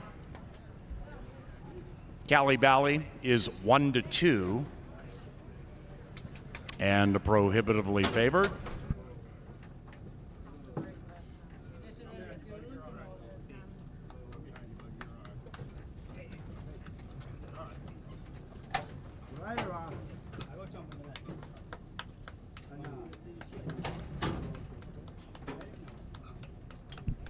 Extra Indy, 7-1. And Princess of Malibu. Take 2, and the last one in line. Ready. And they're racing in the iHeartMedia is a Juggernaut Classic. And they're off to a swift start with Cloudless Blue at 35 million to 1. Looking for the early lead and showing some good speed, but so is Miss Carmen Sebo. And Miss Carmen Sebo at 5 to 1 grabs the lead, and the early pace seems to be quite quick. Miss Carmen Sebo runs away by 1 from long shot Cloudless Blue. After that, Cali Bally tracking 5 lengths from it and to the inside of Alexandra's Song. 2.5 lengths behind that, Extra Indy to the inside of Princess of Malibu. And then we come back to My Last Red Scent, 9 lengths from the front and to the outside of She's on Easy Street. Kelsey slows the pace down coyly, and in fact slowed it down so much there's company in the shape of Cali Bally. And at 1-2, Cali Bally makes a big move into the far turn, and the favorite is in hand and in command.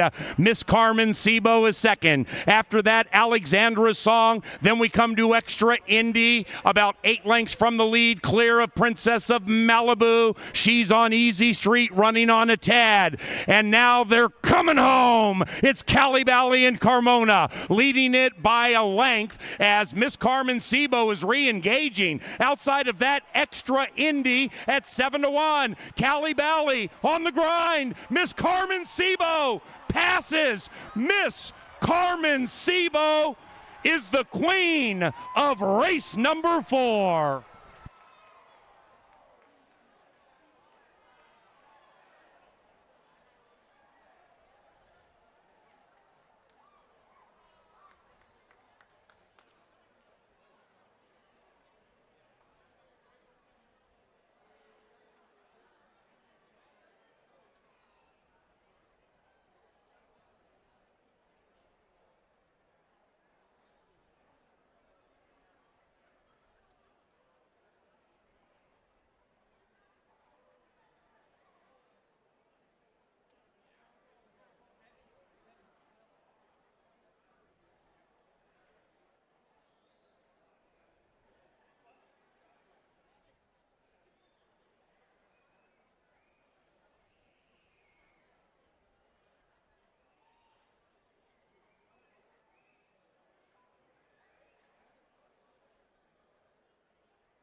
Number 3, Miss Carmen Sebo first.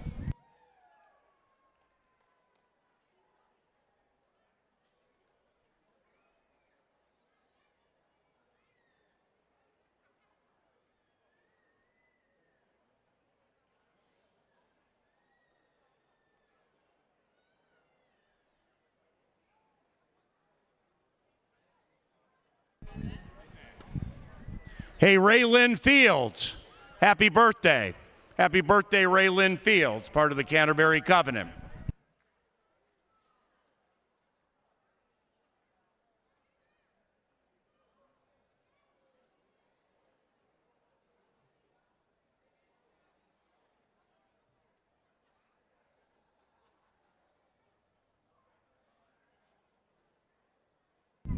The numbers.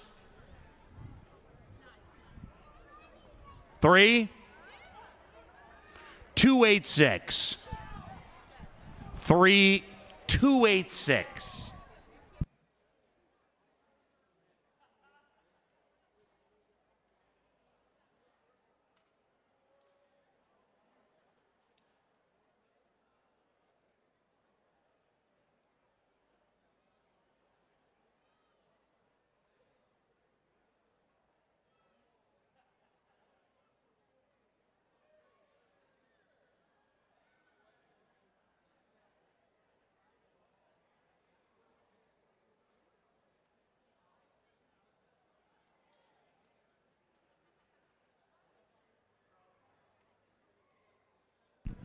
Race number 4 is official. Trifecta 328, pay $21. Favorite in the middle. Superfecta $10 and change. Pick 3, 38.70. 11.80 for the exacta.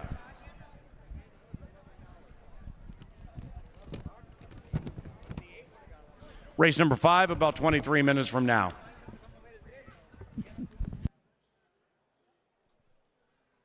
Ladies and gentlemen, we had a claim out of race number 4. Number 2, Cali Bally, was claimed for $10,000. The new owner is Norma Martinez, and the new trainer is Esteban Martinez. The 2, Cali Bally, claimed out of race 4 for $10,000.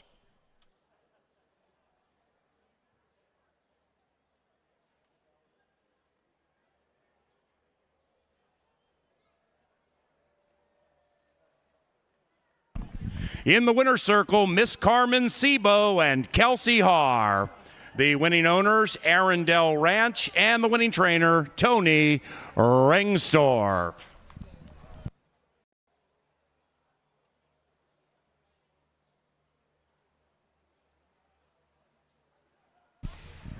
Emily Scott to the petting zoo.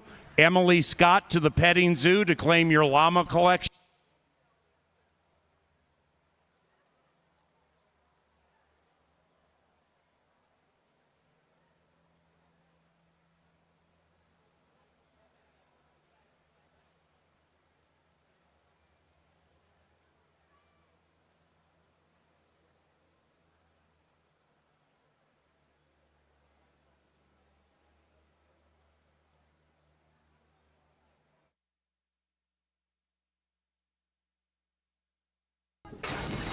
And they're racing in the iHeartMedia is a Juggernaut Classic. And they're off to a swift start with Cloudless Blue at 35 million to 1.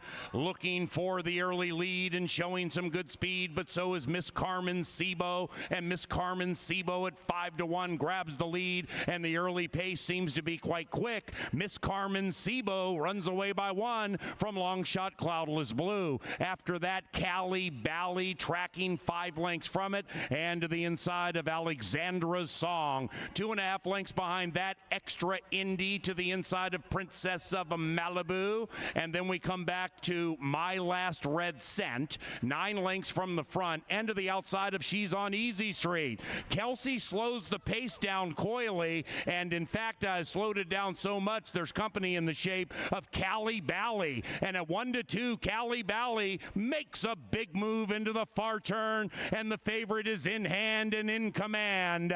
Miss Carmen Sebo is second. After that, Alexandra's Song. Then we come to Extra Indy, about 8 lengths from the lead, clear of Princess of Malibu. She's on Easy Street, running on a tad. And now they're coming home. It's Cali Bally and Carmona leading it by a length as Miss Carmen Sebo is re-engaging. Outside of that, Extra Indy at 7 to 1. Cali Bally on the grind. Miss Carmen Sebo passes. Miss Carmen Sebo is the queen of race number 4.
4 lengths from the lead, and right behind that, Tactical Express.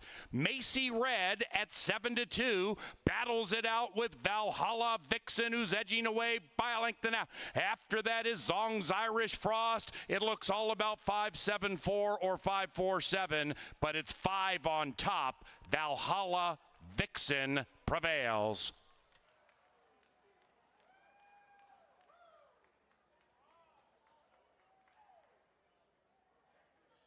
My partner Glenn attempting to close in on the inside, and they come down to the final furlong. The invader Franz Joseph battles Mr. Navigator, and they're locked in battle with 125 to go. But Franz Joseph is too good and is edging clear at 4-5. It's Franz Joseph by 2.5, 4-5-6 in race 2.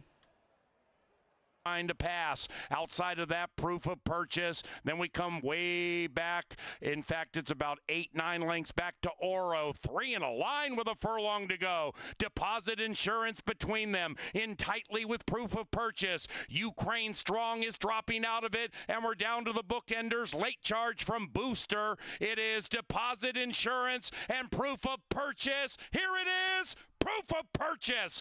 Upset 8-1.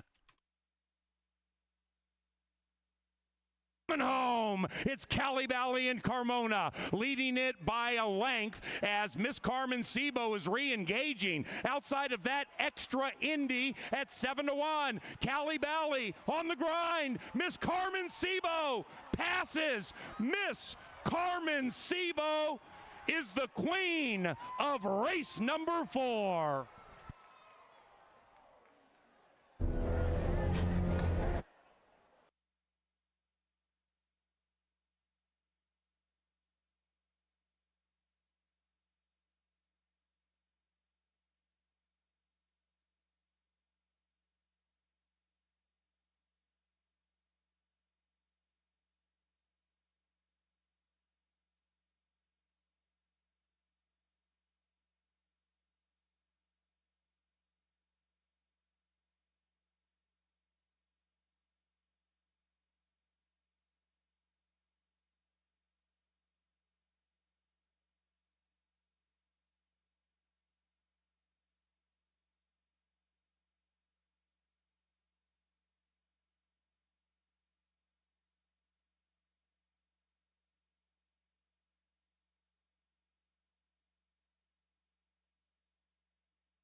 Girl power in the saddle again. Kelsey Howard, we talked about it all season long. She brings in prices. She does it at 5-1 with Miss Carmen Sebo. She got passed on the far turn, stayed to the task, and came back and got that favorite in the final 50 yards. She is an awesome jockey who pays big numbers here at Canterbury. Congratulations to the trifecta queen of Edina. Tammy Miller tabbed that trifecta. She drove all the way out here. Instead of movie club tonight, she wanted to come play the horses. She's got her priorities in the right place, and she's cashing for size. Way to go, Miss Miller. And fans, if you're here having a good time like Tammy hitting those trifectas, stop by the leg up table just inside the front door right here. A generous fan tonight has donated up to $10,000. He'll match every donation in that great cause. The leg up, it's again, you can buy raffle tickets and win all kinds of cool prizes. You support the men and women when they get banged up that ride the horses and they can't make money. You're there for them. Leg up. just inside the front door. Turf here, 5 furlongs. Gotta love turf sprints. These are such cool races to watch. Some of the fastest thoroughbreds on the grounds. And that being said, number 1 really likes to just amble out of the gate and then storm them late. Samurai Mike has no early speed, but boy, when he's on his game, he charges down the stretch. And guess who is assigned to ride? Yep, it's Kelsey Haar looking to go boom, boom, back-to-back on price horses. And Kelsey and the Samurai are 8-1. Number 2 is Boss 9, another girl power situation. The lovely Sophia Barandella gets the call for Caitlin Bedford. So you've got a female jockey for a female trainer and a horse that, again, when Boss 9 is right, has good stalking speed and can pounce on those front markers. We'll see if Sophia can blow up the tote board. 25-1. 3 is Dive Deep. Pena gets the call for Kevin Danger. Probably needed that last start. He's a 7-year-old gelding who hadn't been seen since August. And right on cue, Johnny the Mouse Mickelson down here around that 1 spot. Interesting. Dive Deep has good early speed, but so does the favorite. We'll see if Dive Deep can shock him here at that big number. 4 is Sam Says, Minnesota bred, good gate jockey too. Luis Valenzuela. Look for Sam Says to pop out of that gate and see how far Sammy can go. I'm all about Hurt So Good. I don't love the price. They're really betting this horse, but he's so fast. Hurt So Good can just fly out of the gate. If he clears off, he's gone. If he has company, it could get dicey late. That's the tab right there on Hurt So Good, looking to go all the way at 4-5. 6 is Mountain Pine. G-Rod gets the call for the Litvin gang. 3 of the 4 career wins in his lifetime are on this turf course. He shortens up. He's been running in routes. Now he'll try the sprint. 7 is Knighted. 7 makes a nice impression down here in the paddock. I've been watching this horse from the enclosure now out to the paddock area. Good-looking racehorse. Eddie Gallardo gets the call. Sneaky good form, too. I see a lot of speed in the race. 7 could be a nice value horse for your exotic wagers.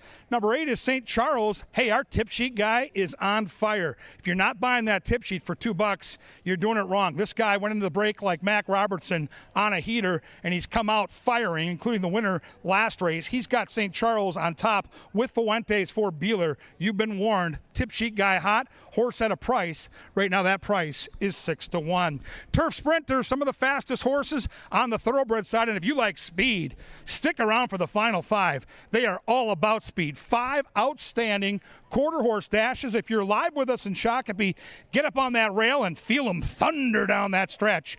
Turf racing coming your way right now. They'll be at the gate in around 8, and then they're going to get it on.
It is now post time.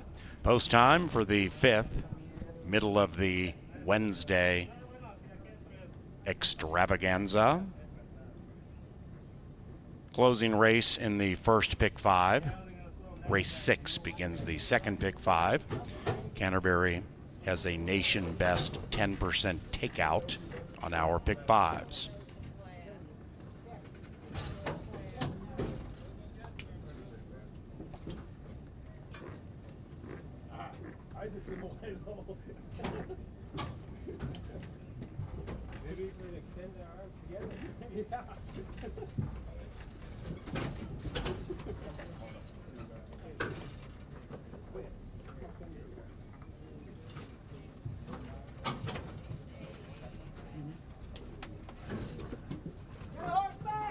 One out, St. Charles into the gate.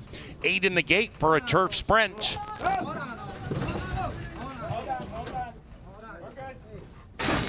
And they're racing from the center. Sam Says being ridden for speed and is showing speed, but not as much as Hurt So Good. And Hurt So Good slugs it out with St. Charles. They travel nearly in perfect harmony into the far turn. About 8 lengths behind that is Boss 9.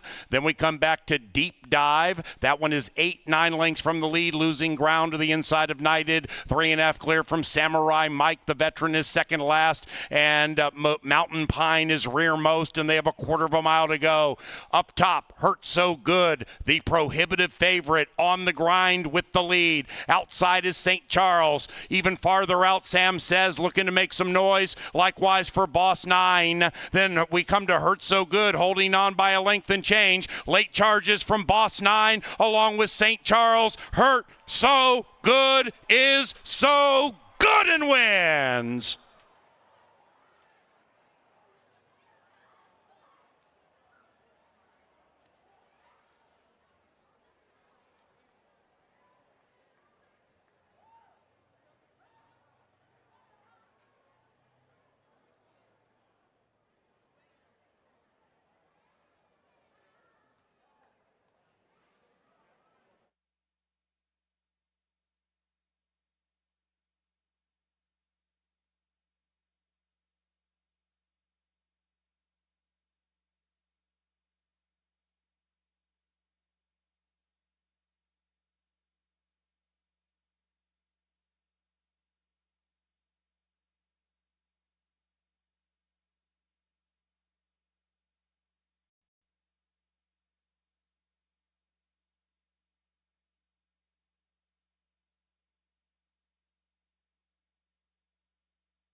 We have a dead heat for fourth. Stand by. Dead heat for fourth. Stand by.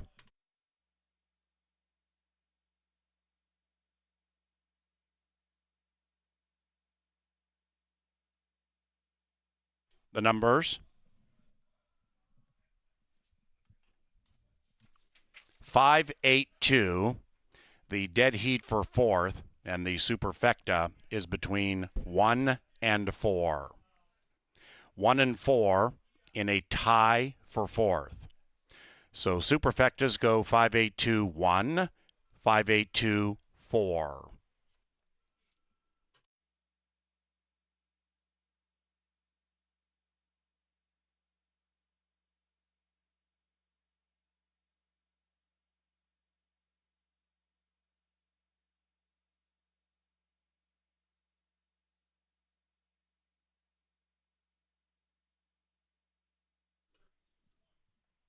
Up to the winner's circle, Hurt So Good and Fausto da Silva. The winning owner, Johnny Taboetta. And the winning trainer, Jose Silva Jr. Behold the fast, Hurt So Good. Once again, dead heat for fourth between 1 and 4. Racing at Canterbury is provided in part by Jim Beam Bourbon, elegant, smooth, refined. We also thank Busch Light for 2024 sponsorship. Race 5, when we get to it, is provided by Pepsi, the official soft drink provider of Emily Scott and Canterbury Park. We also thank Tri-State Bobcat, Choice Electric, Atomic Data, and Culver's Shakopee.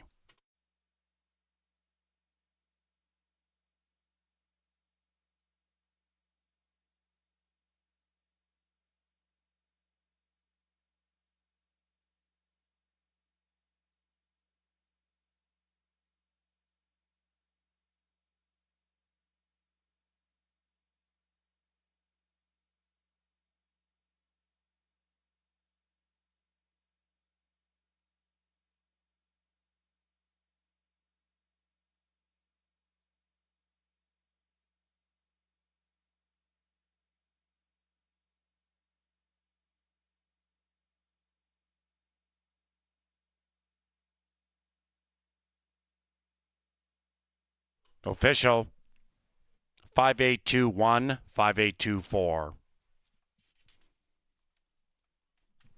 Race number 6 is about 20 minutes from now. Number 1, Relentless Rocket, is a gelding. And race number 6 is courtesy of Kim Crawford Wines and Hormel.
And they're racing line. From the center, Sam Says being ridden for speed and is showing speed, but not as much as Hurt So Good. And Hurt So Good slugs it out with St. Charles. They travel nearly in perfect harmony into the far turn. About 8 lengths behind that is Boss 9. Then we come back to Deep Dive. That one is 8-9 lengths from the lead, losing ground to the inside of Knighted. 3.5 clear from Samurai Mike. The veteran is second last, and Mountain Pine is rearmost, and they have a quarter of a mile to go. Up top, Hurt So Good, the prohibitive favorite, on the grind with the lead. Outside is St. Charles. Even farther out, Sam Says, looking to make some noise. Likewise for Boss 9. Then we come to Hurt So Good, holding on by a length and change. Late charges from Boss 9 along with St. Charles. Hurt So Good is so good and wins.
Queued up. Way to go, Johnny the Mouse. And now we're on to the quarter horse portion of the card. The second half is going to be entirely composed of quarter horses. It's a very fast final five, and we'll go over my ticket very shortly. It's just an $18 play. Some of these looked on the formful side, some did not. I'm going to try Relentless Rocket and Swimsuit Model in here. These are the only two that I'm going to use in this group. I'm going to try to beat Delilah. She is a Minnesota bred. She's very talented, but there are some horses with a little more experience edge on her. I went 1, 3, and 4 in race number 7. That's El Conejo, I Declare, and Southern Eagle. I Declare is my top pick in there. I don't think he'll be 9-2, but some of the races that he brings in from the outside would definitely compete with these, and he drew pretty well for a Canterbury debut. Now at 5 and 7 in race number 8, Curly D and Alcala Corona faced off before. The outside horse is interesting because he was dominant at Remington Park. Then when he went over to Tulsa, he looked like a completely different horse. Those are the only two that I'm going to try to use to survive that third leg. And then in race number 9, 2, 4, and 6 for me, Presidio Pete, She's Smoke Stacked, and People Are Political, my top selection in there. One from the Tyler Stein barn that I'm going to use in the last is the favorite, but People Are Political, that 6 horse, should be a decent price coming off his maiden win. And like I mentioned, Relentlessly Fast is my single in the last. That makes for an $18 pick 5. You get involved in that, do it soon. It's a 10% takeout wager, 50-cent minimum, and we start with these Northland Futurity trials in race number 6. So Kevin, you're going to talk to me about these horses. I like the horse on the inside, Relentless Rocket. He is a gelding, much to his chagrin, I'm sure. However, he is a very fast gelding, and it looked like all the distance that they can give this horse would really work in his favor. It worked out last time with a professional win at 300. I think getting back to 350 will be all the better for this horse. The only thing I didn't like was the rail, but I think he is the one to beat. Yeah, he's the one to beat for sure. Olmsted's such a great trainer with these quarter horses. These next 3 races are comprised of 21 horses, and about half will come back for the big money. This is the trial to get into the stakes race, so you're going to have to run pretty well, Ange. You're going to have to be likely in the try, maybe the superfecta to get to that next big stage, so there's a lot at stake here. I think your 1's the horse to beat. The betting is pretty well spread out. I'm on the 7, but the 2 to me is a horse that we've been hearing about since we gathered at the start of the race meet. There were whispers all over the track about Delilah, and she fizzled in her debut, but boy, did she bounce back in a big way last time. Well, and her debut is scheduled to be a stakes race, but Delilah has been a bit high-spirited in her first couple of starts, but it seems she's figured things out and put it all together last time. And Delilah did that impressively at odds-on, but she won't be odds-on today. She will be probably the favorite. She's 5-2. She looks good down here in the paddock, and just want to watch her to make sure she behaves the same way on track. Numbers 3, 4, 5, and 6 are still maidens. That means they've never won a race, but they have a chance to qualify for a giant stakes race. We'll start with I Told You Twice. Decent speed index numbers, close last time against Relentless Rocket. Fits with these. If you like Relentless Rocket like Ange does, this is a horse to include in the exotics for sure. Ange, take us through the 4, Jess Walking the Wire. Just Walking the Wire is just walking behind us right now. Looks pretty good and composed for start number 2, but the first start, he didn't really pick up his feet too much. He ended up pretty well beaten by Delilah that day. Has the tables to turn on that one, but does have a bit more distance to work with. There's some upside here, and there will be a good price. He is the field's long shot by far at 22-1.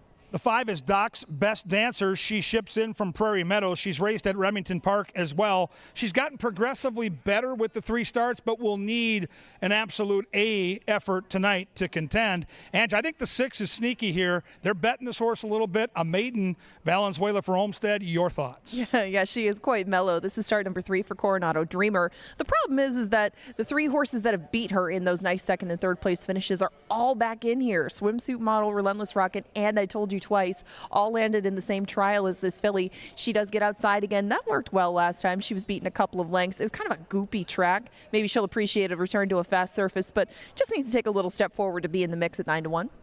Anyone who knows me knows I'm a sucker for a good-looking gray, and Swimsuit Model is fitting the bill. She looks spectacular down here. She comes off a nice-looking maiden win. I love the outside post, so yeah, she hasn't run as fast as the inside 2, but the way she looks in the paddock, I think Swimsuit Model will be all dressed up with somewhere to go, and that place might be the winner's circle. Quarter horses dashing 350 yards. They've got to go fast against the clock to get back here for the big money. Who do you like? We've got a wonderful betting opportunity, including that beautiful pick 5 that Angela just put together. Play the final 5, play the cues at the gate in around 8. It's race 6. Good luck.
Sir Leonard Dykert calls them onto the John Deere dirt for race number 6. Number 1 should be listed as a gelding. This is the first of 5 consecutive trial races for the Northland Futurity. That's a quarter horse race August 15th with a purse of $80,400.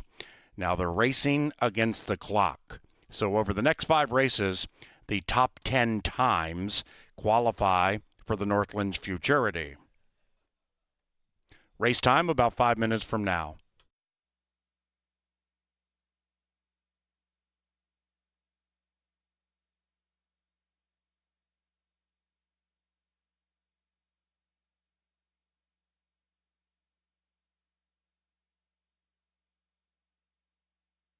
The next 3 races, they race against the clock for the Northland Futurity. The final 2, they are qualifying for the Canterbury Park Quarter Horse Derby, which also is August 15th with a purse of $50,000. 5 minutes.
Well, we'll do whatever order you want. Welcome down to the winner's circle. It's time to get ready for another Canterbury event coming up.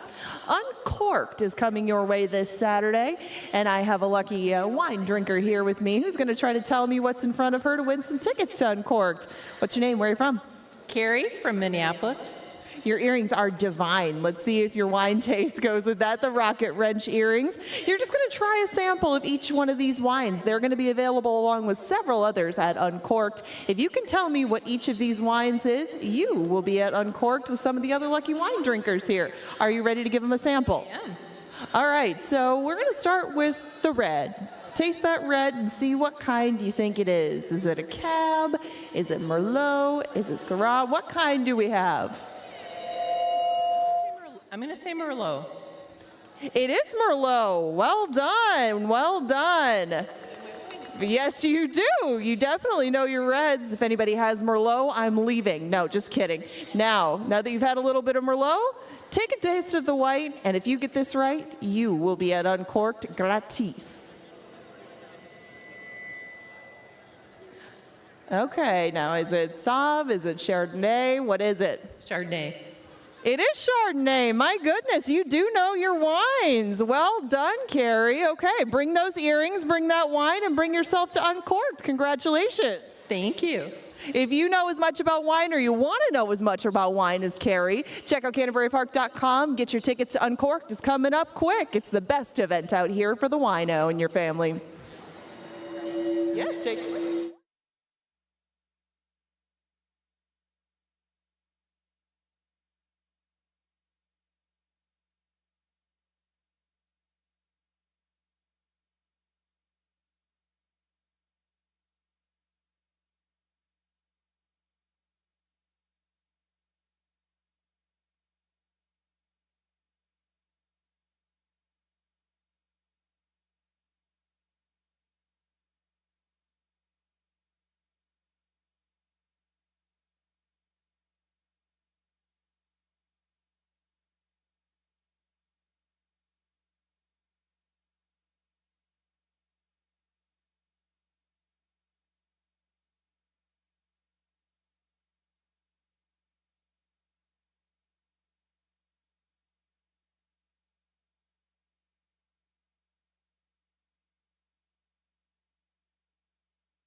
And they've reached the gate. It is now race time.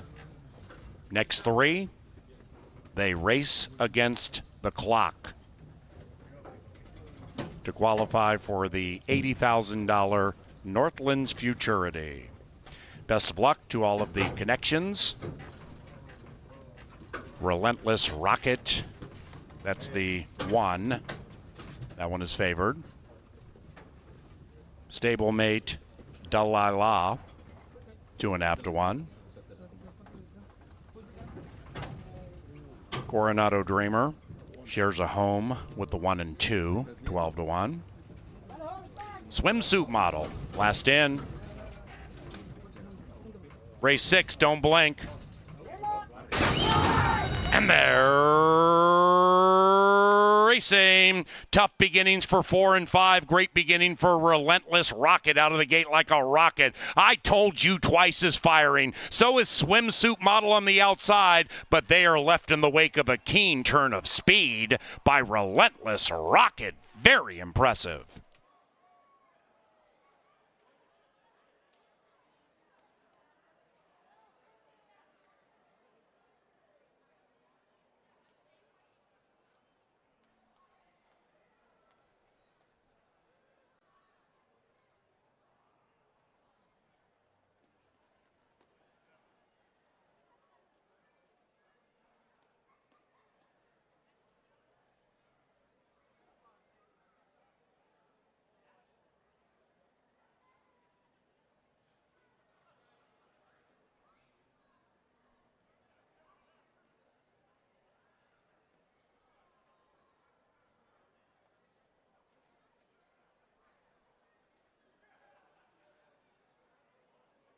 Number 1, Relentless Rocket, first. It's 1-3-2-7.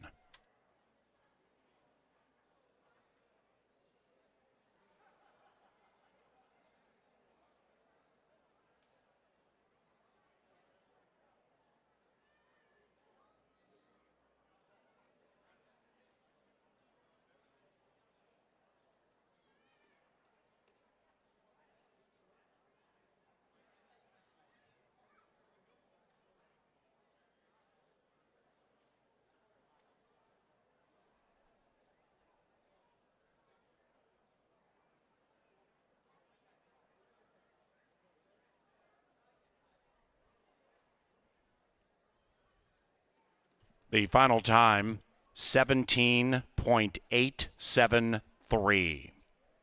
Relentless Rocket, 17.873.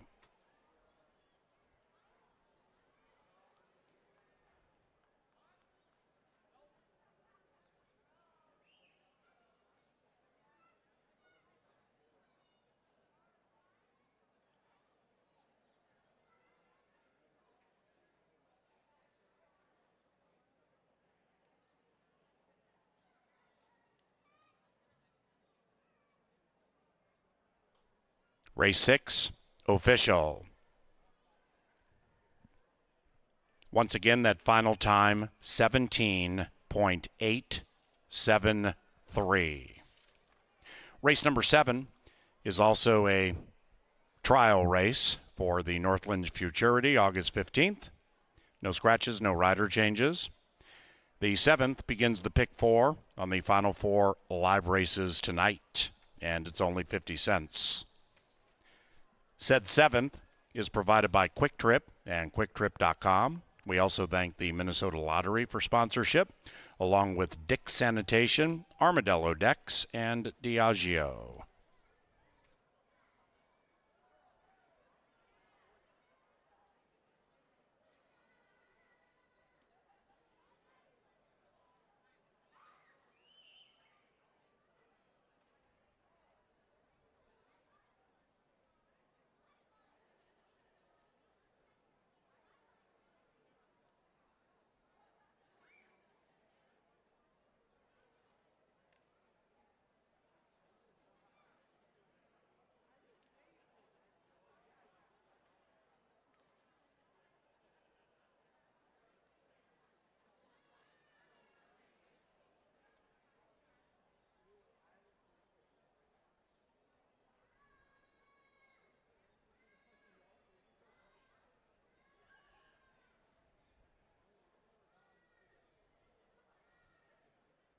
2 in a row for Relentless Rocket into the winner's circle, ridden by Ramiro Garcia. The winning owner is Tom Maher, and the winning trainer, Canterbury Park Hall of Famer, Jason Olmstead.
And they're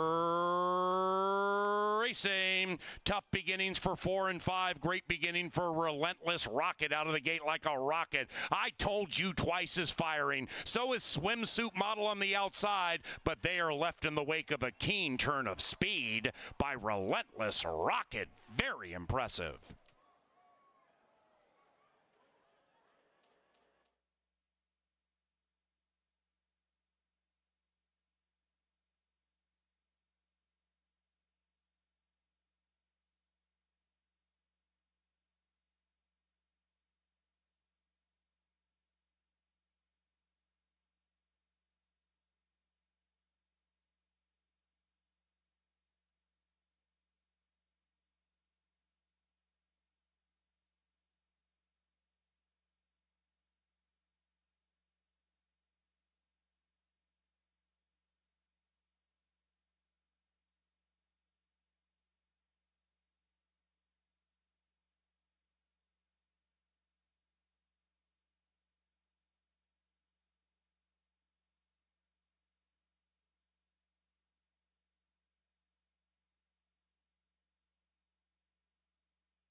job.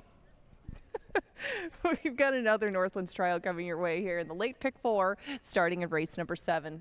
It's Kevin and I again. They go 350 in here. More 2-year-olds lined up for this next trial of the Northlands Futurity. And this one had a lot of early money going towards horses who aren't the low payouts in any of our multi-race wagers. An interesting puzzle when it comes to the board. But we'll just start going through the 7 of them and who we think will end up with all the late money. I would guess it'll be Southern Eagle, Paul's choice in here. But El Conejo on the inside was 2-1 morning line. Should take some late money, and right now is currently the favorite at 2-1. The money's been moving around quite a bit, but this one broke his maiden last time after taking a dip into Stakes Company and running third. El Conejo has 4 starts, and that's big in the context of 2-year-olds. Yeah, I love the experience angle. I love the fact that this horse seems to be getting better at the right time.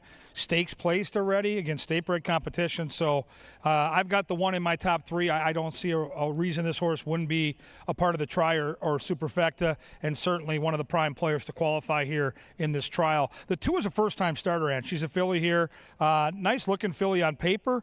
Workouts don't really tell us much. I'm always a little confused. Like, thoroughbreds I've handicapped for years, and you know what a 3-furlong or a 4-furlong workout looks like. And with quarter horses, what do you think of this pattern this horse shows?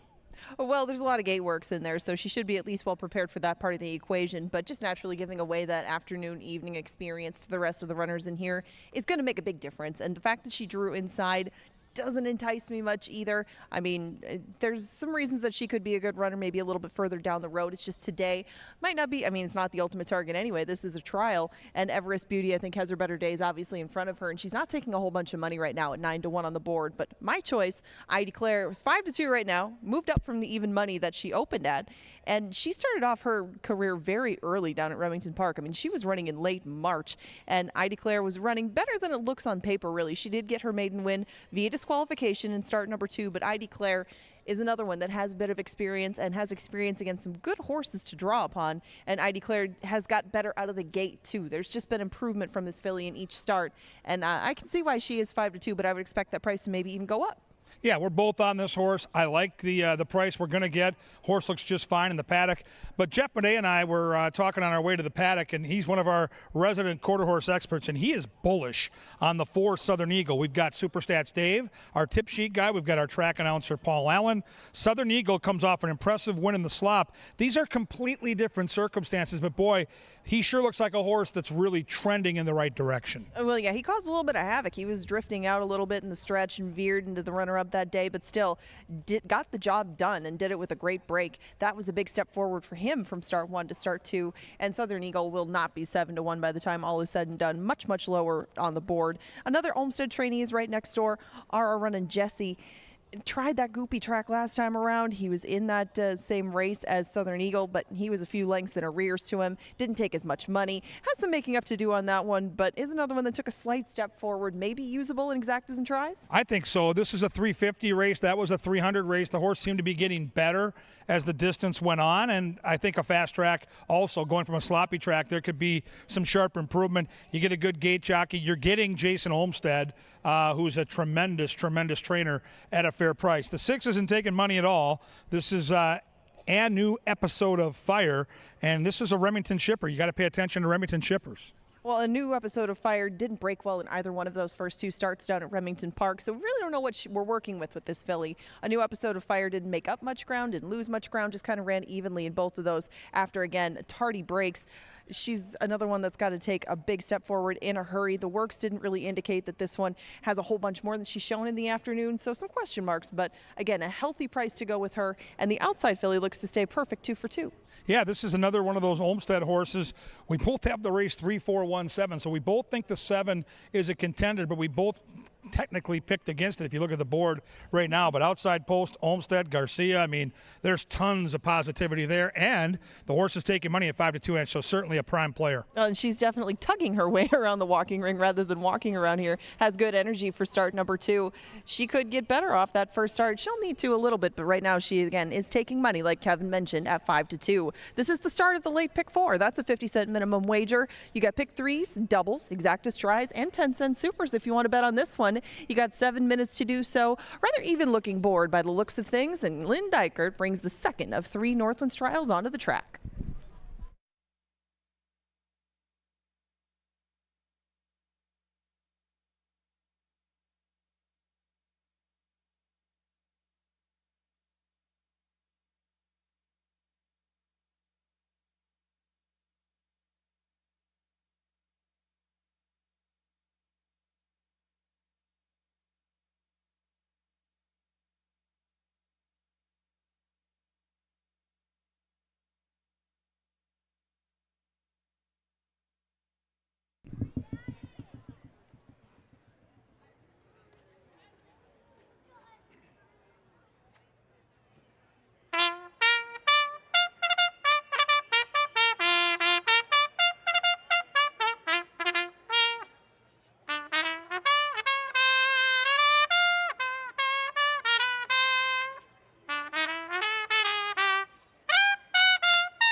They're at the gate. It is now race time.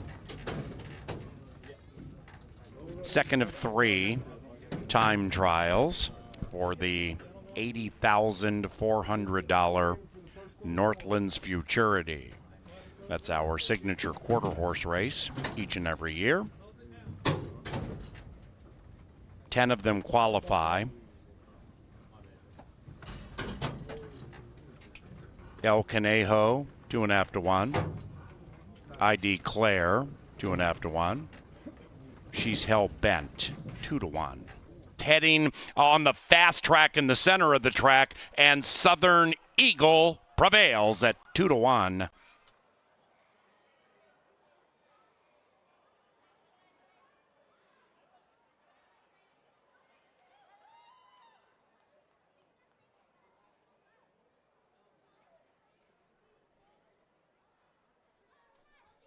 Jockey Giovanni Estrada, who went down aboard number 2, Everest Beauty, is up and walking away under his own power.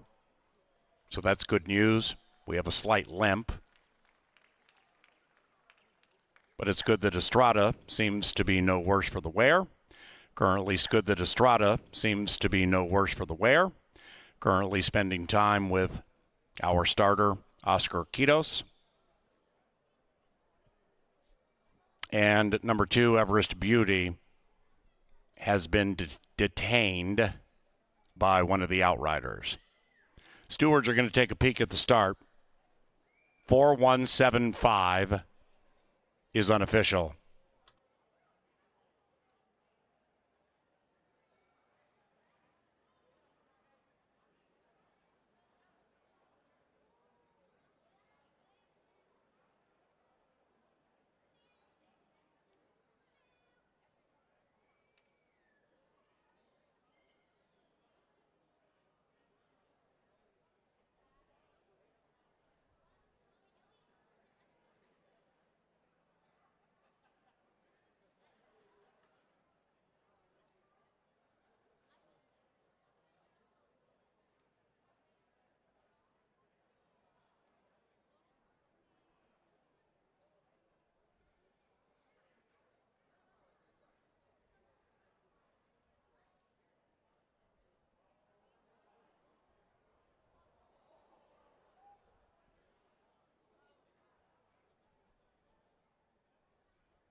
The judges are taking down the inquiry sign, likewise for the placing judges, and there will be no change to the final order of finish.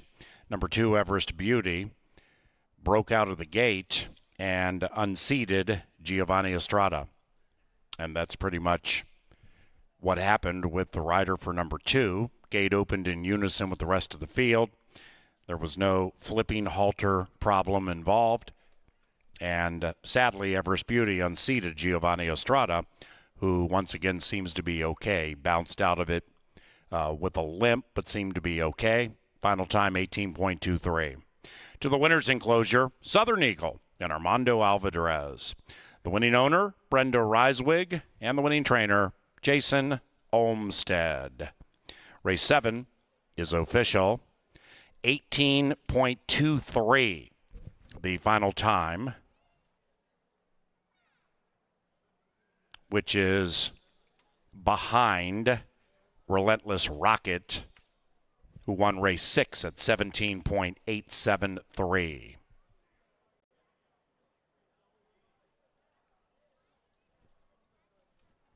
So we head to race 8, the final of 3 Northland's Futurity trial races. No scratches, no rider changes. Pick 3 wagering on the final 3 live races tonight, 8, 9, and 10. That commences about 20 minutes from now.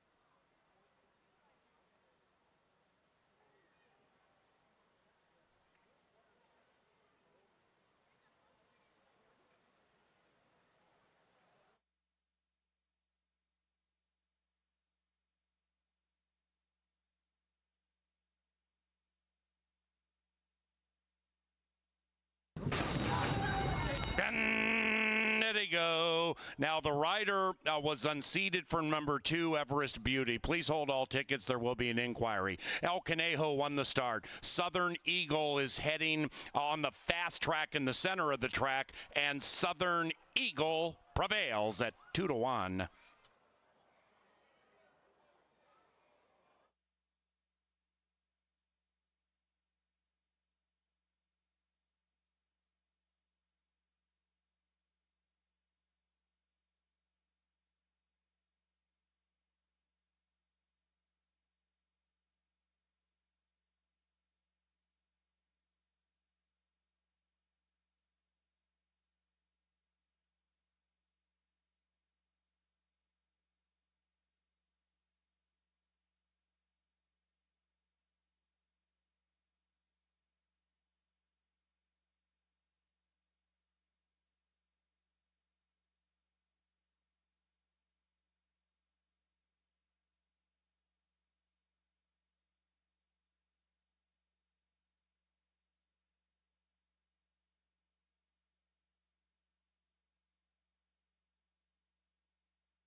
Attention horsemen, the correct final time for race number 7 was 18.035. Disregard what you see on the board in the infield. It's 18.035.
Kevin Gorg, Angela Herman with you in the TV studio here up in the press box to take you through the final 3 quarter horses. The last 2 will be a separate trial. This is the final of 3 trials, Ange, and a little trouble out of the gate there. Everybody's okay, thankfully, in race number 7, but race 6 seemed to be the faster of the 2. Yeah, and that horse dominated from the word go.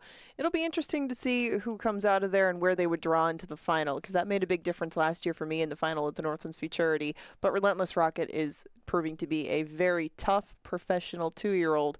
And, I hesitated a little bit because he drew the rail today. Didn't make one bit of difference. He's the horse to beat as of now, but we still have this trial left in the 8th to determine who else will be in the field for the Northland's Futurity. And, there's over 80 grand at stake. They're going to bring it, and we have some more experienced horses in here.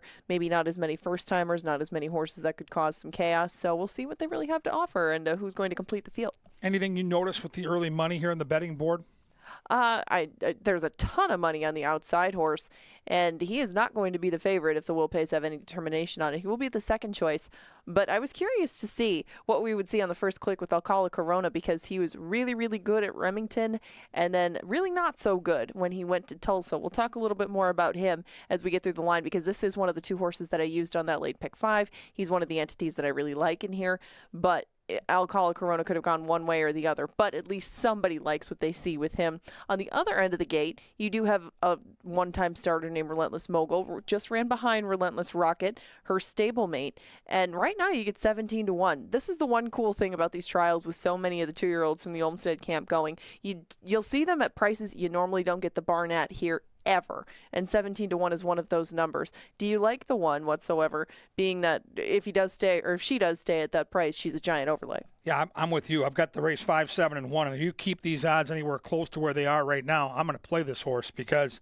Relentless Rocket, to your point, looked awesome. This horse had a legitimate excuse stumbling out of the gate, and this is the go-to rider in the barn, and there's just no way this horse should be anything more than that morning line, which is set by a professional at 9-2. This number 1 horse is very, very live here, in my opinion. Yeah, she broke out last time into 6-year-old debits, ended that one's day, but straightened out. Just didn't make much of a run. But the 2 has a couple of starts to him, and he comes out of that Southern Eagle race that we talked about last race. Broke all right and just got left behind a little bit late. And right now you get 14-1. Moonlight Dynasty is a little bit tossed up. You can see down in the paddock, but nothing, too out of hand. Just a regular 2-year-old. It was an improvement, but is it enough of an improvement to make any sort of noise in here? I'll need to see a lot more. That was a sloppy track. There was a little more speed and getting more professional with each start. He's one of those horses that's bred well enough to be a good thing, and we've seen that owner and breeder in the winner's circle enough over the years to know not to overlook Miss Brenda, but I'll need to see more here tonight. Dashing Avery, obscure for me with that debut, 40-1, off slow. Not a lot to go on with the 3 filly. And one of the horses that's actually taking some money, at least from her morning line, and Dashing Avery, I'm sure, can only do better from that. She was in the aforementioned Delilah race, but she is a Minnesota bred, has to take on open company here. And like you, I didn't see as much on paper that would guide me in this direction, but I am interested in the money that's going her way. And I would be curious to see her on track as well, given that she does have some room to improve. My Heart, My Dynasty already has 4 starts, and My Heart, My Dynasty has not broken well in any of them. She was pushed out a little bit at the break last time, made up some ground to get into a photo for 3rd. I mean, it was an all right try, but she was way behind the top 2. And we saw a swimsuit model and Coronado Dreamer come back and be beaten earlier tonight. So My Heart, My Destiny, your thoughts? Probably up against it. I've got the horse 4th, and I think that's kind of a ceiling, superfecta, maybe a trifecta placing. I don't see a top 2 placing in there. We're both on the 5, Curly D, and I like this horse showing talent and skill in all 3 starts. Yes, still a maiden, exits a live race, and that was a very nice trial down in Iowa. And she has run rock solid in all 3 of her starts thus far. I mean, she was leading a good part of the way from the rail in her debut at the beginning of May. Really hasn't done a lot wrong since then, just hasn't won. But Curly D is going to find a field that she can beat one of these days. I think that night is tonight. But between her and the outside filly the outside colt that I talked about earlier, Relentless Deal makes start number 4 for Tyler Stein. Hasn't been too far away, hasn't been too close, but ran in that aforementioned Remington Park race won by Alcala Corona. It was a solid break. He stayed in stride. He just got outrun a little bit, and Relentless Deal is 6-1 as opposed to 8-5 right now. Yeah, stakes placed, ran 4th in a stakes race here in early June, so certainly not without a chance if you're going to play some exotics. And then we talked about the outside horse already. I think the horse to beat outside of Curly D. If you like the 5 like Ange and I do, you have to fear the 7 off those starts. Looks like a major player here as the horses have now left the ring and they're heading down the tunnel. Soon they'll get Sir Leonard Dykert. The final of the first 3 trials, 2 more great trials make up the late double after this one. Stick around.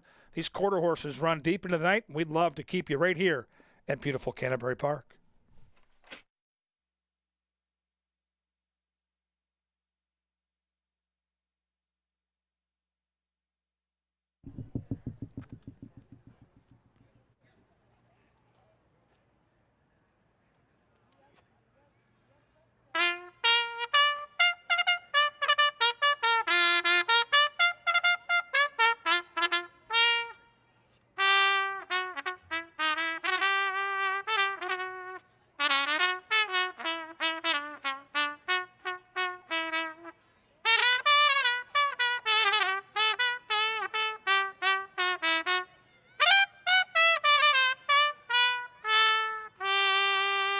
Sir Leonard Dykert, how about that?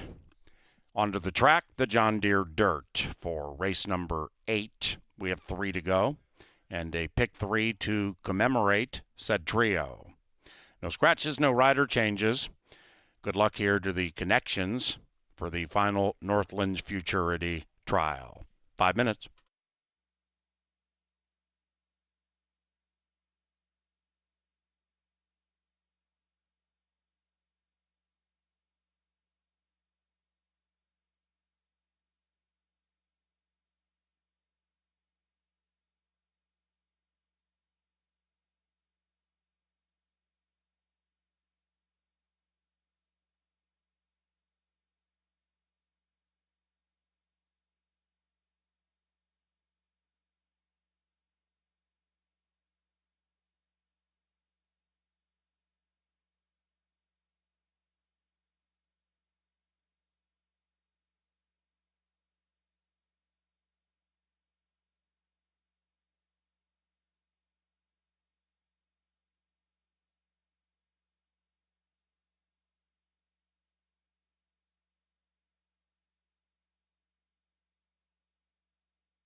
Happy birthday, Rebecca.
It's post time. Into the gate for the 8th.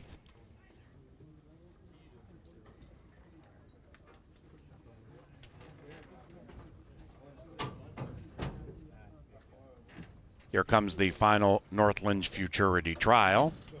The final two, they race against the clock for the Canterbury Park Quarter Horse Derby.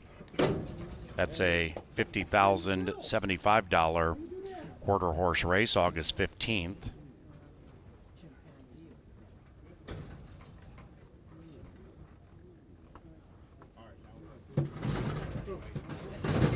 Number 4 is Rambunctious.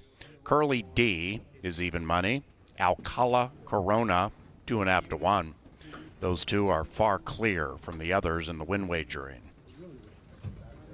Dashing Avery and Alcala Corona and Alexis Ramirez. And they're racing. Smooth start. Curly D came out fast, and so did Relentless Mogul to the inside. After that, My Heart, My Dynasty, but they're chasing in vain because Curly D is Curly W.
Final time 17.965.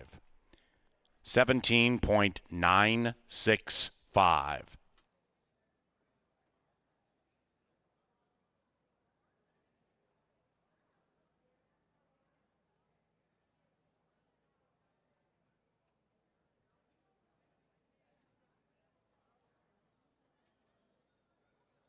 The numbers 5, 1, 7, 4. 5, 1, 7, 4 in 17.965.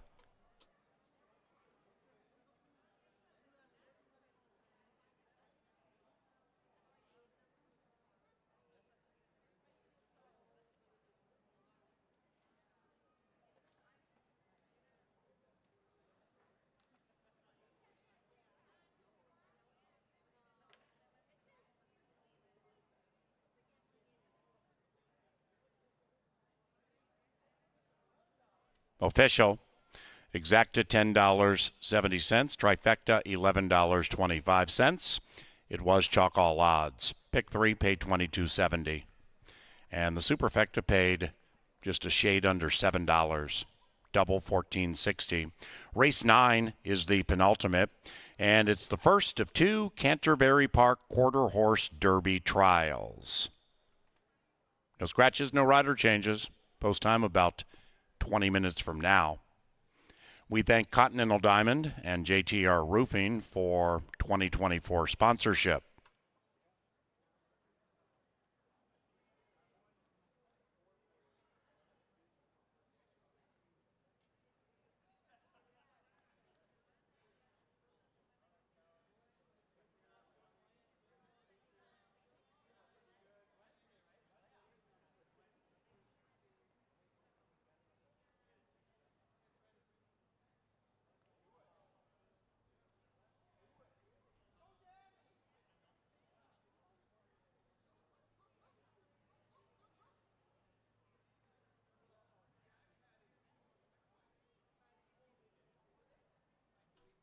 Up to the winner's enclosure, Curly D. 2 wins for jockey Ramiro Garcia. And that's 3 in a row for Jason O. Trainer Jason Olmstead. For 3 different owners, too. Curly D is owned by Kavanaugh Quarter Horses.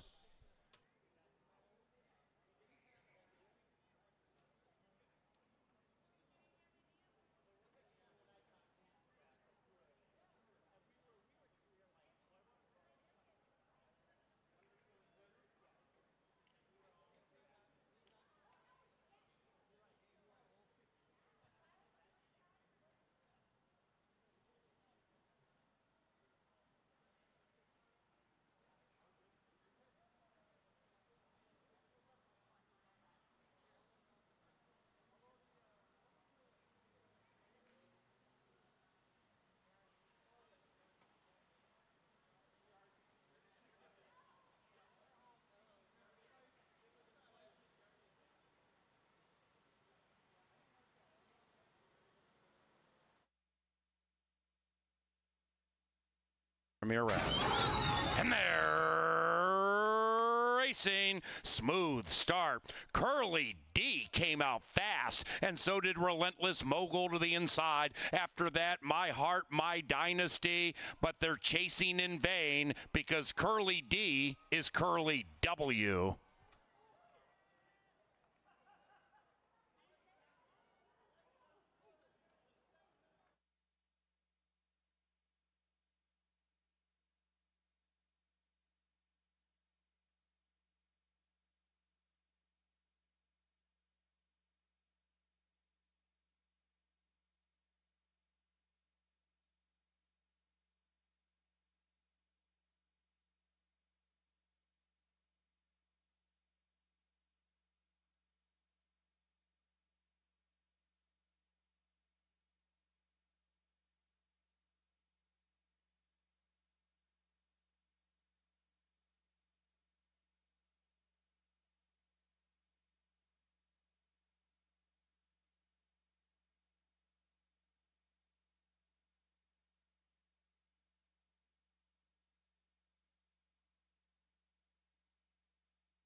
TV monitors, if you missed it, the 10 qualifying times for the Northland Futurity, led by Relentless Rocket.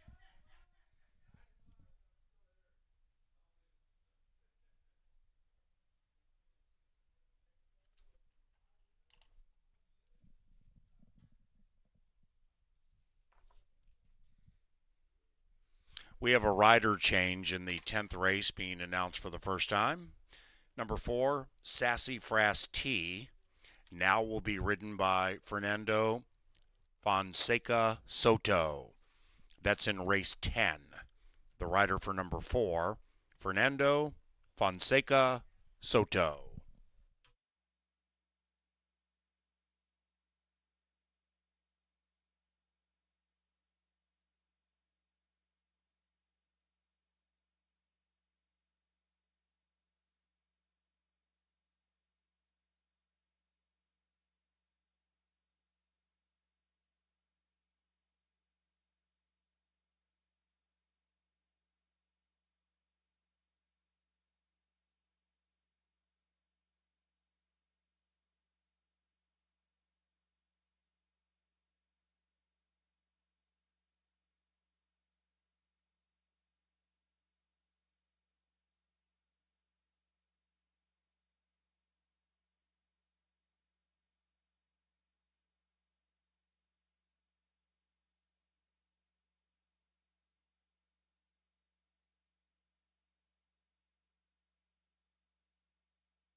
Angela Herman, Kevin Gorg back with you for the late double. We just saw the top 10 qualifiers on the board for that first set of trials. Now we've got 2 more here, Ange, and compact field here to start it out in race number 9, but I think a very evenly matched bunch.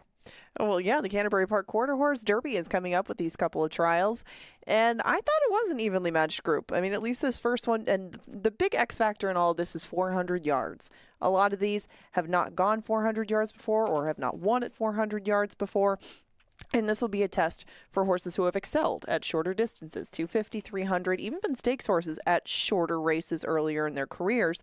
So that's what led me to the outside horse. But we always start with the inside horse. We all have different opinions in this one, and that's not always the case in quarter horses. But Relentless Corona was 3-1 morning line. This horse is usually pretty close. And in some of the shorter races, she's got my attention more than some of her longer races. But build me a case for this horse, because right now she's a pretty square 7-2. Well, the case would be pretty obvious. She's running 83 speed index. If you go in the past performances, she's been a length away from $98,000 stakes winners.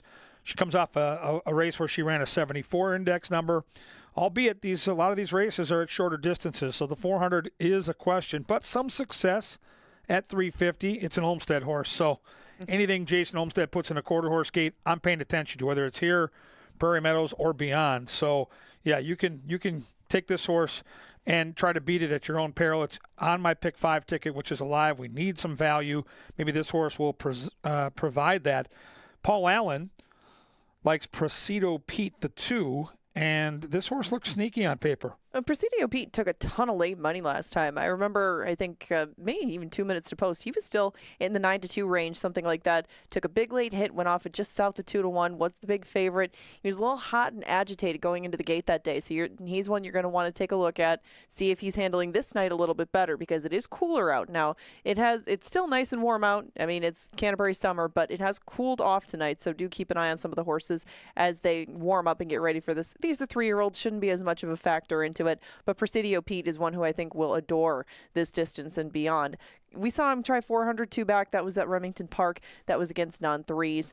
He wasn't beaten too bad after a poor break, and I think that we'll get a much better account of him today. He is a threat at 7-1. Now, 14-1 is the price on Interest in Your Eyes, up from Tulsa, Blinkers On.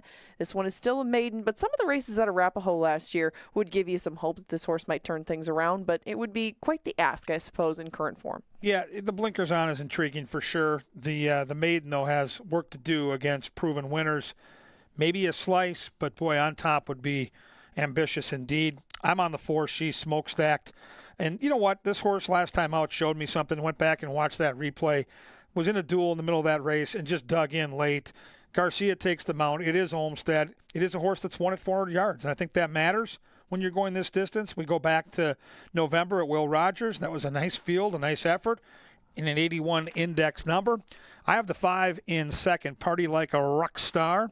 This is Olmsted with his top rider, Ange. This is a horse we better fear. He and she's smokestacked looked a little similar to me. They came to hand pretty early last year. They were in some futurity trials. This one won first out, and now coming back at age 3, he's run well, but it's just been kind of a mixed bag for me. If I was going to take him on top, I would want a little bit more solid finish than some of the recent ones that I've seen out of him. Now, last time at Prairie Meadows, he did come on a little bit better at the end of things to just come up a neck short.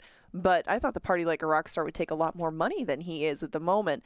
And even though she's smokestacked is probably going to end up being the favorite, I still think that these two are both going to be a lower price than my top pick. People Are Political on the outside. Now, People Are Political is exiting his maiden win. I know sometimes those maiden wins can dress them up a little bit, but the way that People Are Political has done it in those first 2 starts is what really gets my attention. It's the fact that he broke kind of slow. He looked a little unprepared at the start of his debut, went well at the end. Last time, broke a little bit better and took that professionalism all the way. And that even though it says he won by a neck, he was going away from that group at the end of things. I like the outside running for him. I like 400 yards for him. I like the price that he's likely to be. And like I looked at in the angle, some of these Stein horses leaving their maiden wins win next out at big prices. I mean, he's 4 for his last 8 in the past couple of years with horses exiting their maiden wins. If I can find some sort of value out of these trials, I think that he's it, and I really, really like this colt tonight to try to pick up his second in a row. Yeah, the barn 18% with 400-yard races or longer, and ROI of $3.09. So there's certainly some meat on that bone as you handicap that outside marker. I think that horse is super dangerous, and we'll see how this race plays out as it's race number 9, the start of the late double horses. Now saddled up and ready to rock and roll.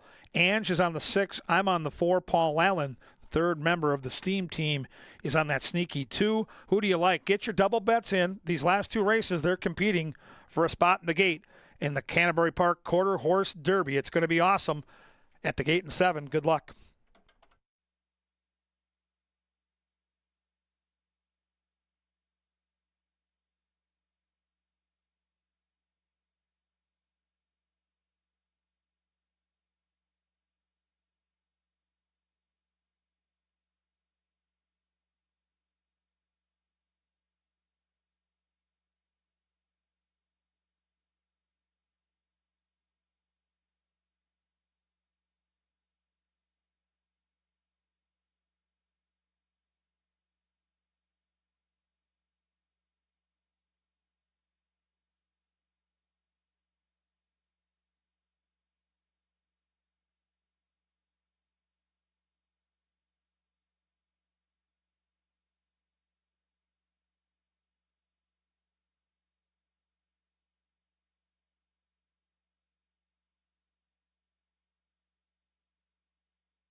And that charming ditty brings the runners onto the John Deere dirt for the 9th, the first of 2 Canterbury Park Quarter Horse Derby trials.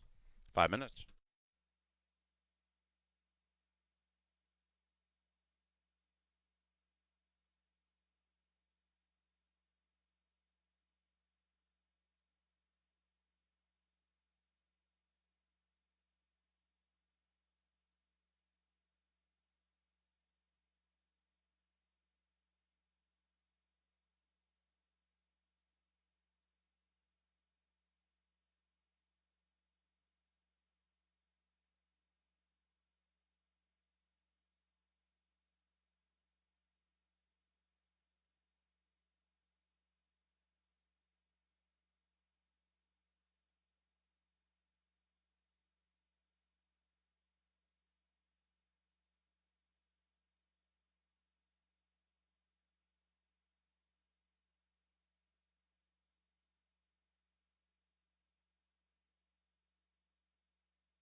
They're at the gate. It is now post time for the 9th.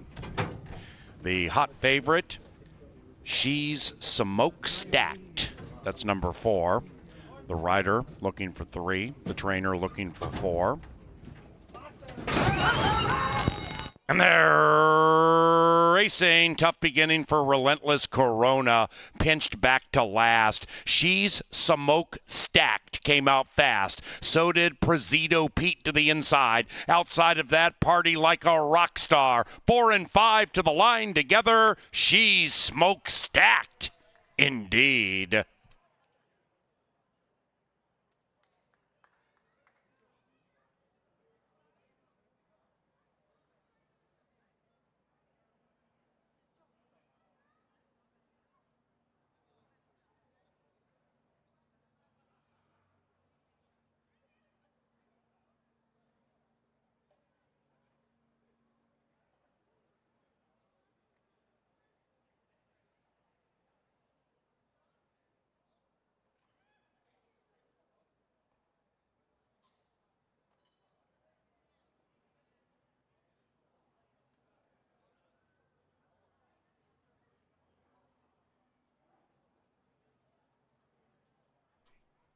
Number 4, She's Smokestacked first.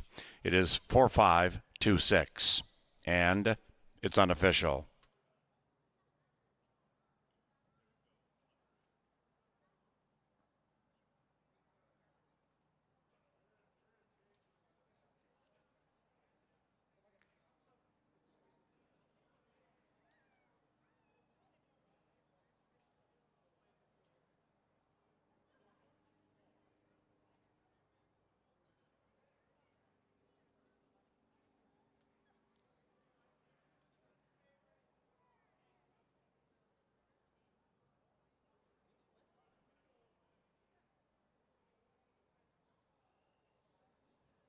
The final time, 20.157. The official final time, 20.157.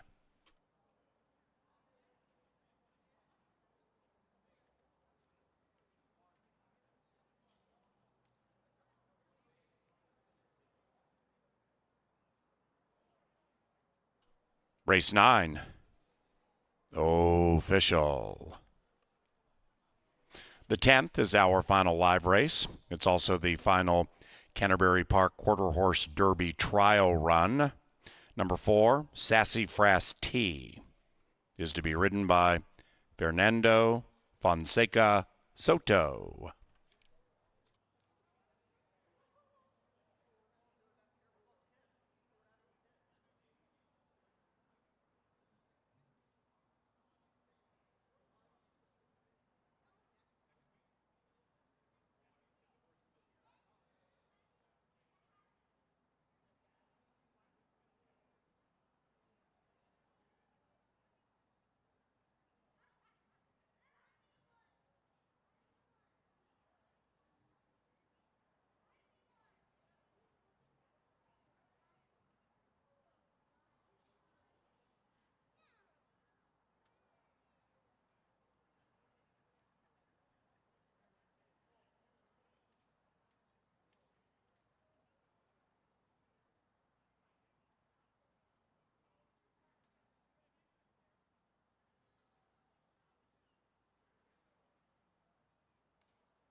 Up to the winner's circle, She's Smokestacked. 3 victories for jockey Ramiro Garcia, 2 for owner Tom Maher, and 4 for trainer Jason Olmstead.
And they're racing. Tough beginning for Relentless Corona.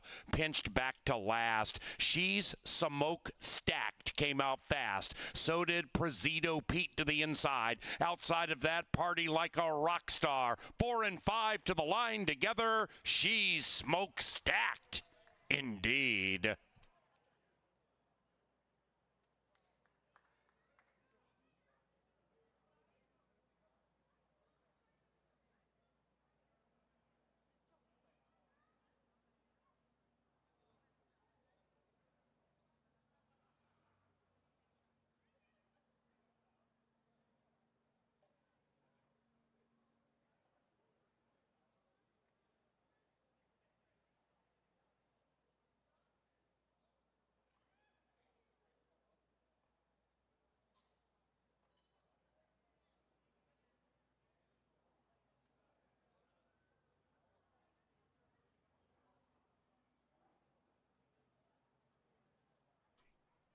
Number 4, she's Smoke Stacked first.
We've come to the final race of the night. Angela Herman with Kevin Gorg. As I mentioned, it's another one of those fun trials here in race number 10. Don't forget, we're back tomorrow, 5 o'clock post. I just got done handicapping the weekend races, Ange.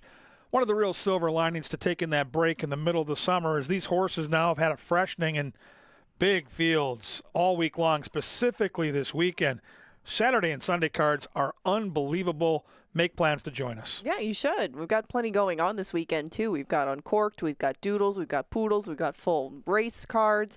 We do have a lot of horses that are firing back fresh, just like they were trying to get in before the break. Now they're getting in after the break. And with all that time off, sometimes you might see some familiar faces that we did see race recently come right back. And this weekend is full of some horses that have been a couple that I've been waiting to see return. So we'll chat more about that on the weekend. We're going to see who fills out the Canterbury Park Quarter Horse Derby in this final race of the day in 11 minutes.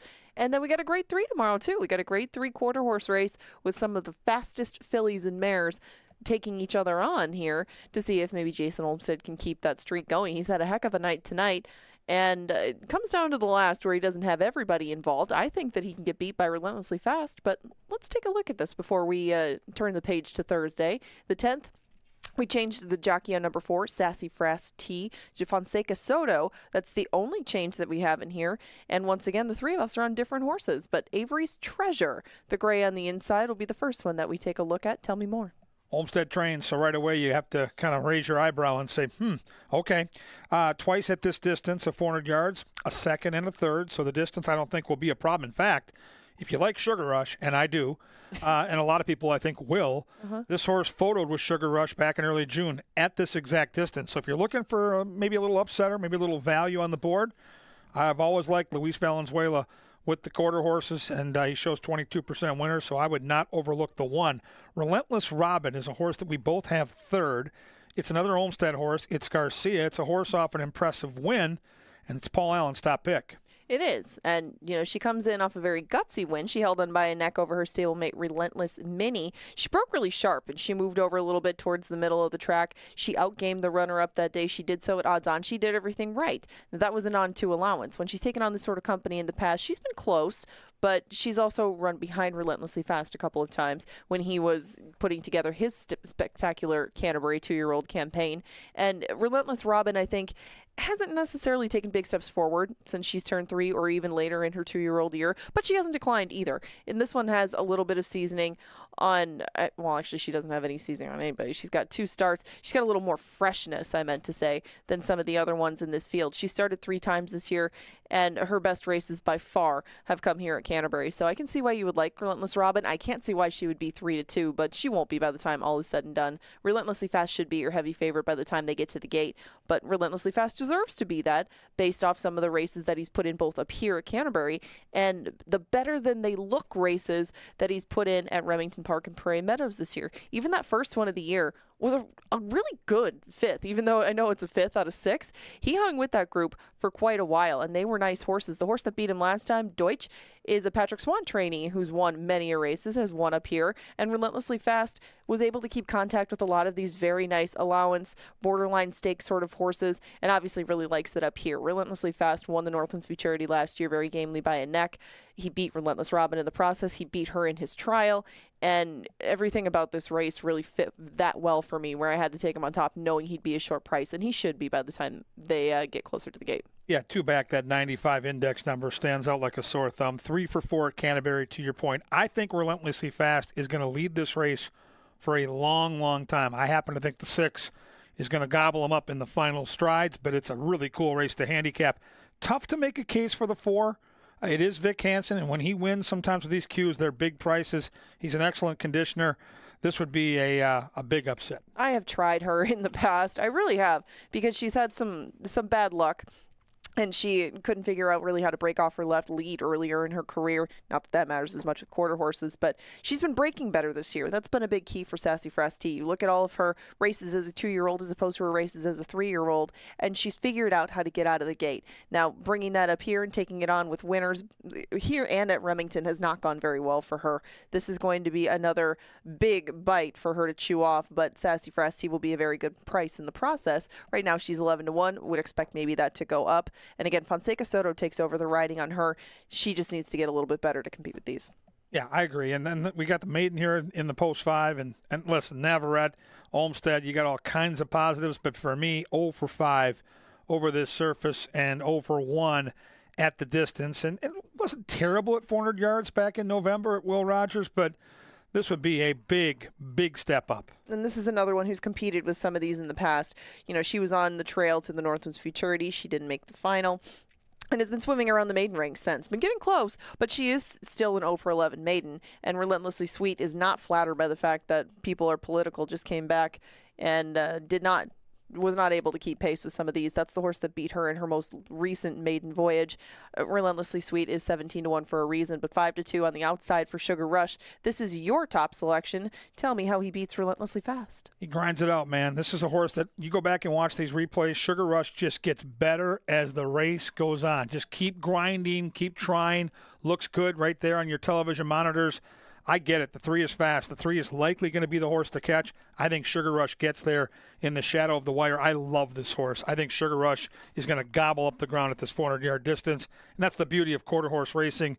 You can have all kinds of different opinions. PA on the 2, Miss Angela on the 3, KG on the 6. Load them up. Let them rip indeed. This will close out our analysis for the night. We come back tomorrow with a 5 o'clock first post.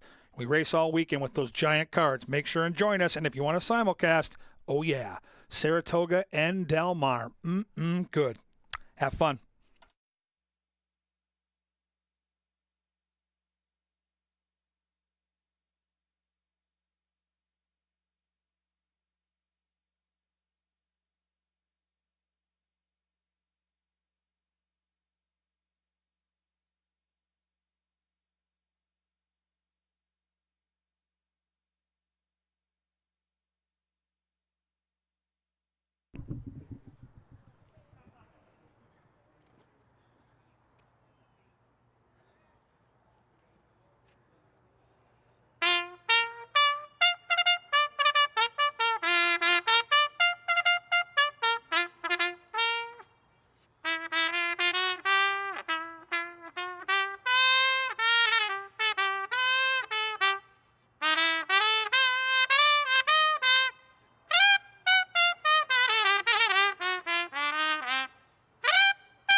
And they've reached the gate. It is now race time. Backed off. And now they're going to back that 4 out.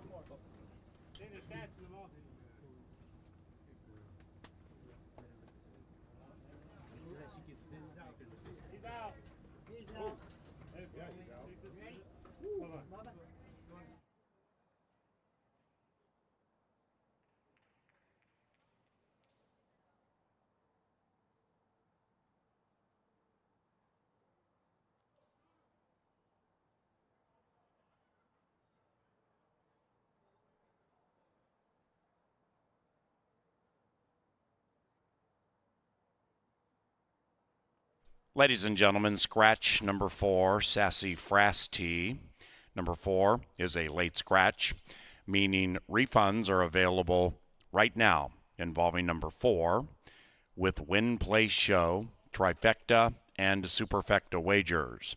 There will be a consolation double paid from the winner of race 9, She's Smoke Stacked, to the scratched Sassy Frasty.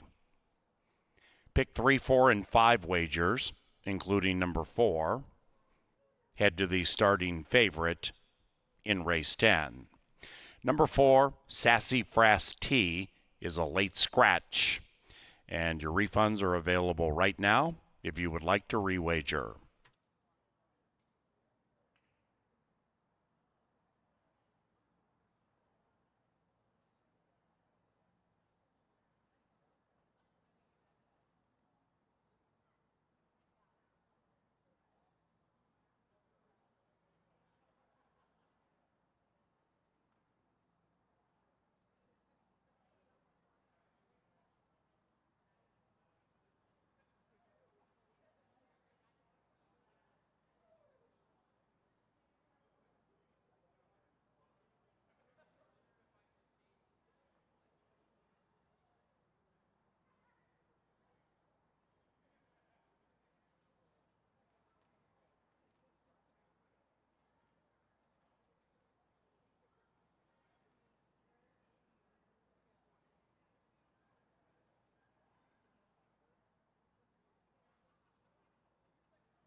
Back in, relegated to a quintet with 2 left to load.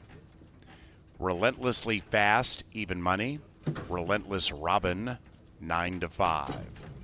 Sugar Rush, now 3.5 to 1, and is the last in line. Racing.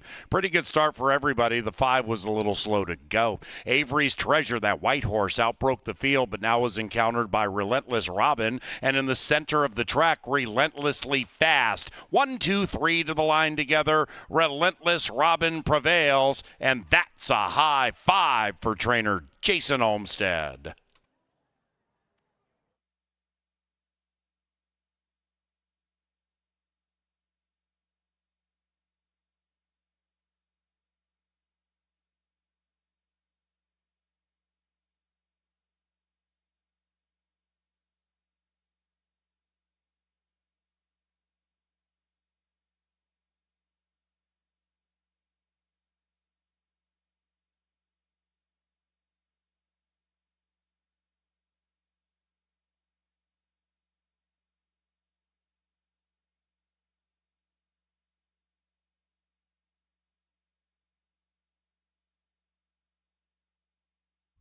Number 2, Relentless Robin, first. A photo required for the rest. Stand by.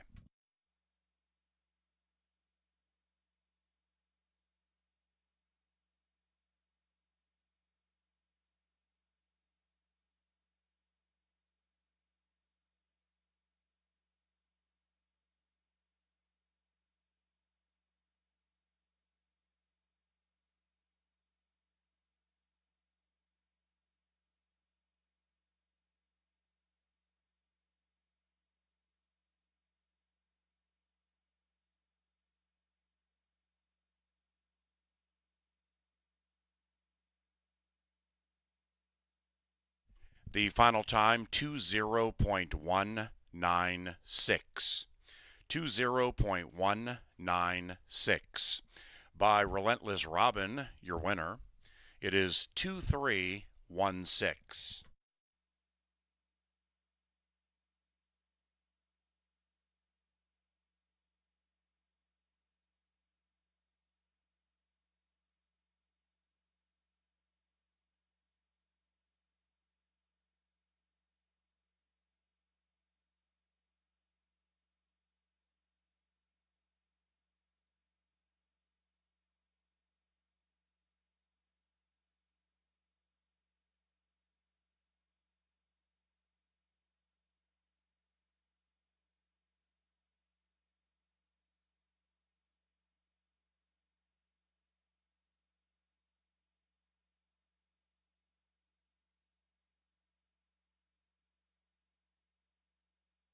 And the 10th race is official.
Into the winner's enclosure, Relentless Robin. 4 victories for jockey Ramiro Garcia. And that is 3 for trainer Tom Maher and 5 for trainer Jason Olmstead. Ladies and gentlemen, live racing resumes tomorrow evening at Canterbury. We begin about 5 o'clock. We also race Saturday and Sunday. CanterburyPark.com for information. On behalf of our management team, those of us here in the Dark Star Press Box, and for our television department, we thank you wholeheartedly for joining us this evening. And if you're leaving the racetrack, please drive safely.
Racing.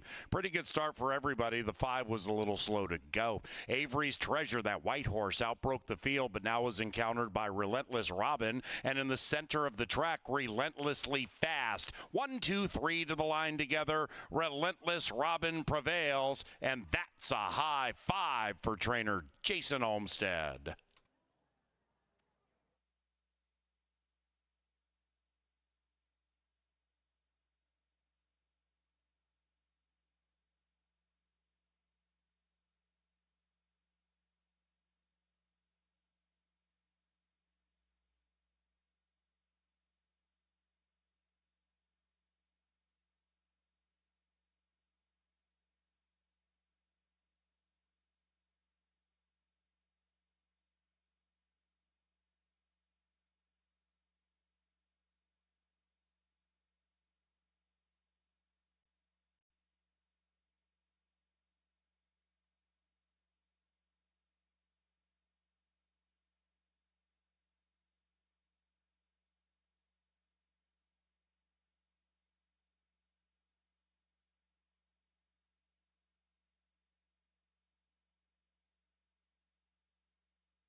Ladies and gentlemen, horsemen on the TV monitors, the top 10 qualifiers for the $50,000 Canterbury Park Quarter Horse Derby.